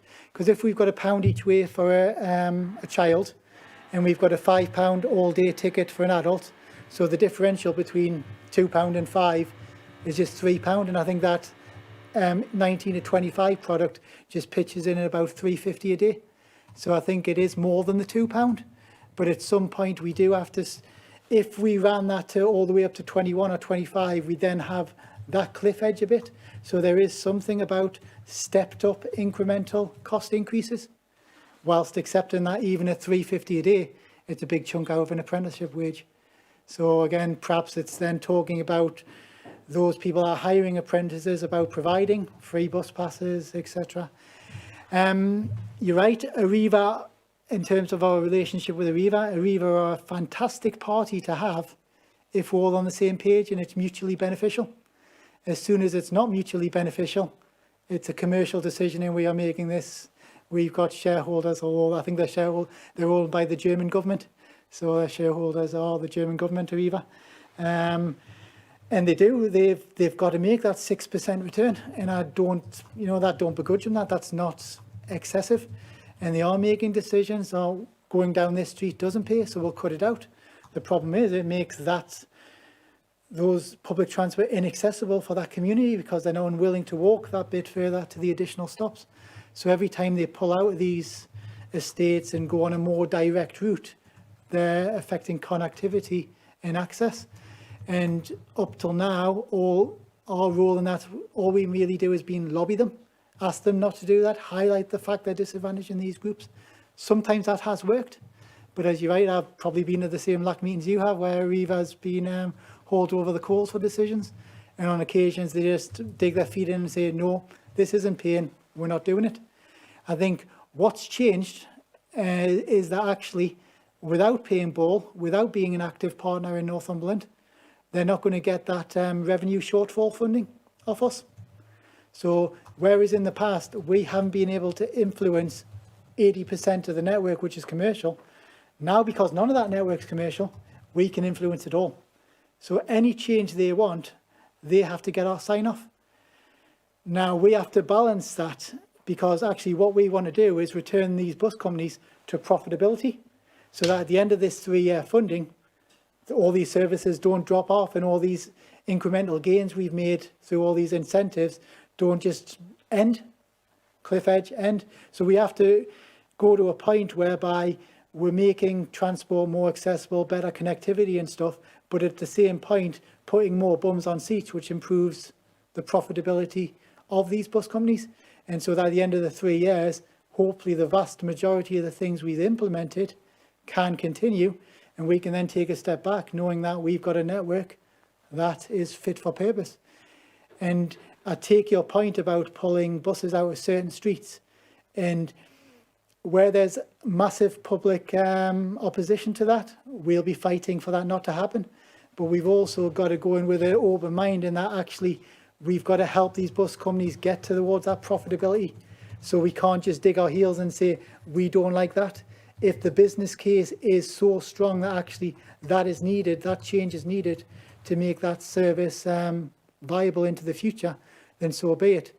Because if we keep saying no to proposed changes and development of the network, at the end of the 3 years, I'll be writing a big report to executives saying, one, either all these initiatives are going to drop off a cliff, or you're going to have to find an extra couple £1 million to continue them. Which, given that in the next few years we're going to be paying for COVID, perhaps the money might not be available. I think touching on one of your other points around, and I've just lost my train of thought there. Give me a second. What have I missed? Bush shelters. Yeah, there again, because of the timelines, there wasn't enough time to go out to all the town and parish councils to say, what would you want?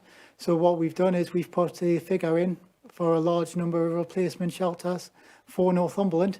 If that's funded, we will contact all the town and parish councils and say, we have got funding to put in a new bus shelter for you in this area.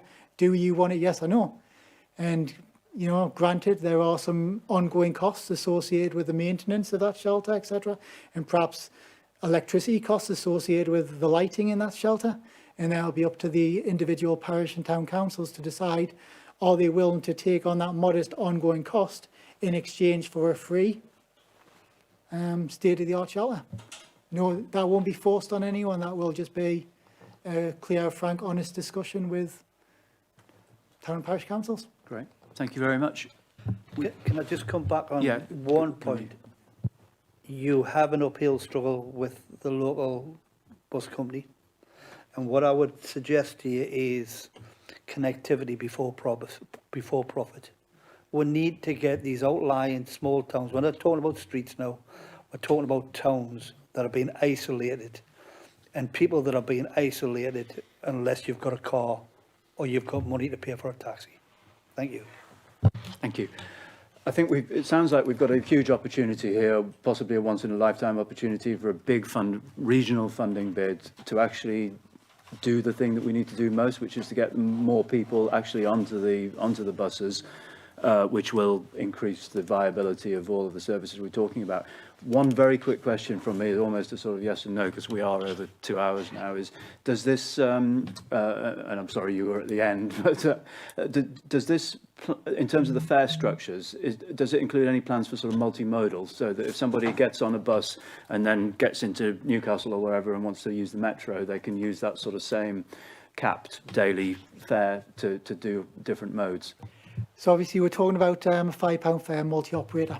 That's a bus plan, but there are also discussions about multimodal. That not only includes the metro and the Shields ferry, which would also extend to heavy rail, i.e. Morpeth to Newcastle services, the Northumberland line, etc. That would answer Eileen's issue around taking people off. It will be. It will be a bit more expensive than the £5 ticket because I think there is an acceptance that if you're travelling by metro or rail, there is an efficiency in terms of the time, journey time, etc. So you generally do pay a bit of a premium for that. When the Northumberland line comes online, there is a very real proper issue or potential for it to undermine the bus network. You know, it is getting people from A to B faster. And so I think we will maybe see some reductions in service frequency from Blythe, from Ashington to etc. into Newcastle.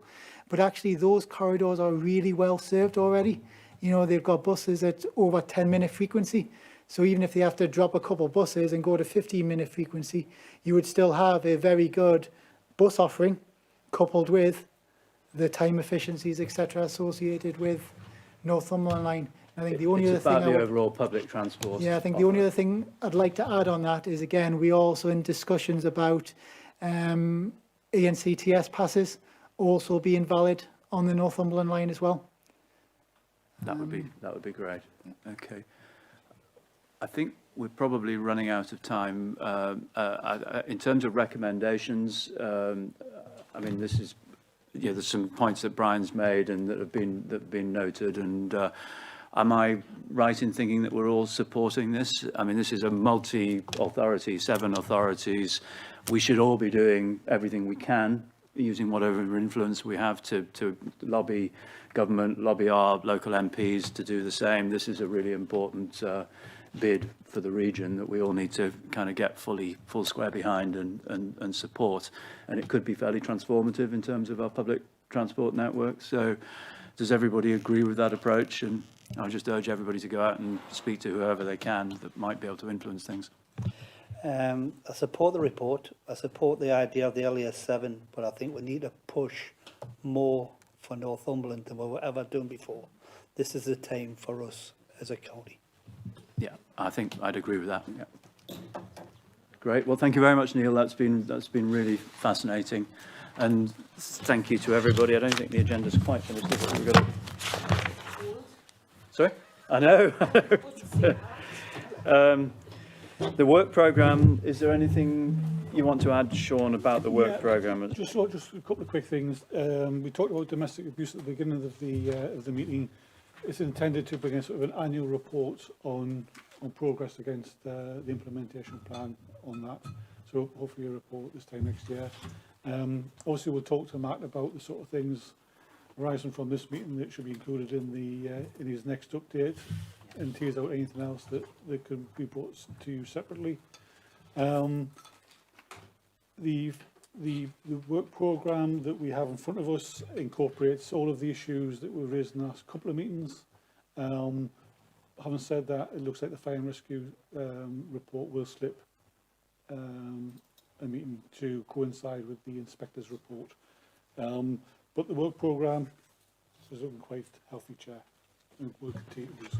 That's great. Could I just raise a point around the work programme, which was a discussion I had with Paul Jones around highways maintenance and neighbourhood services, and in particular we had a discussion previously about bulky waste, and I think what his concern was about just making sure. What I'd suggest is that we make the discussion about bulky waste incorporated within the presentation about neighbourhood services, and I just want to make sure everybody was comfortable with that approach, and we can tease out any issues that may come across, because it is something that has been previously discussed and probably therefore doesn't need a entirely separate presentation.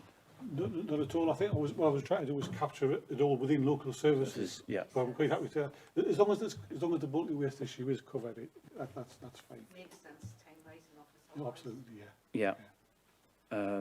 Okay, that's great. So thank you very much, everybody. Just one final thing. Just Nick caught me eye there.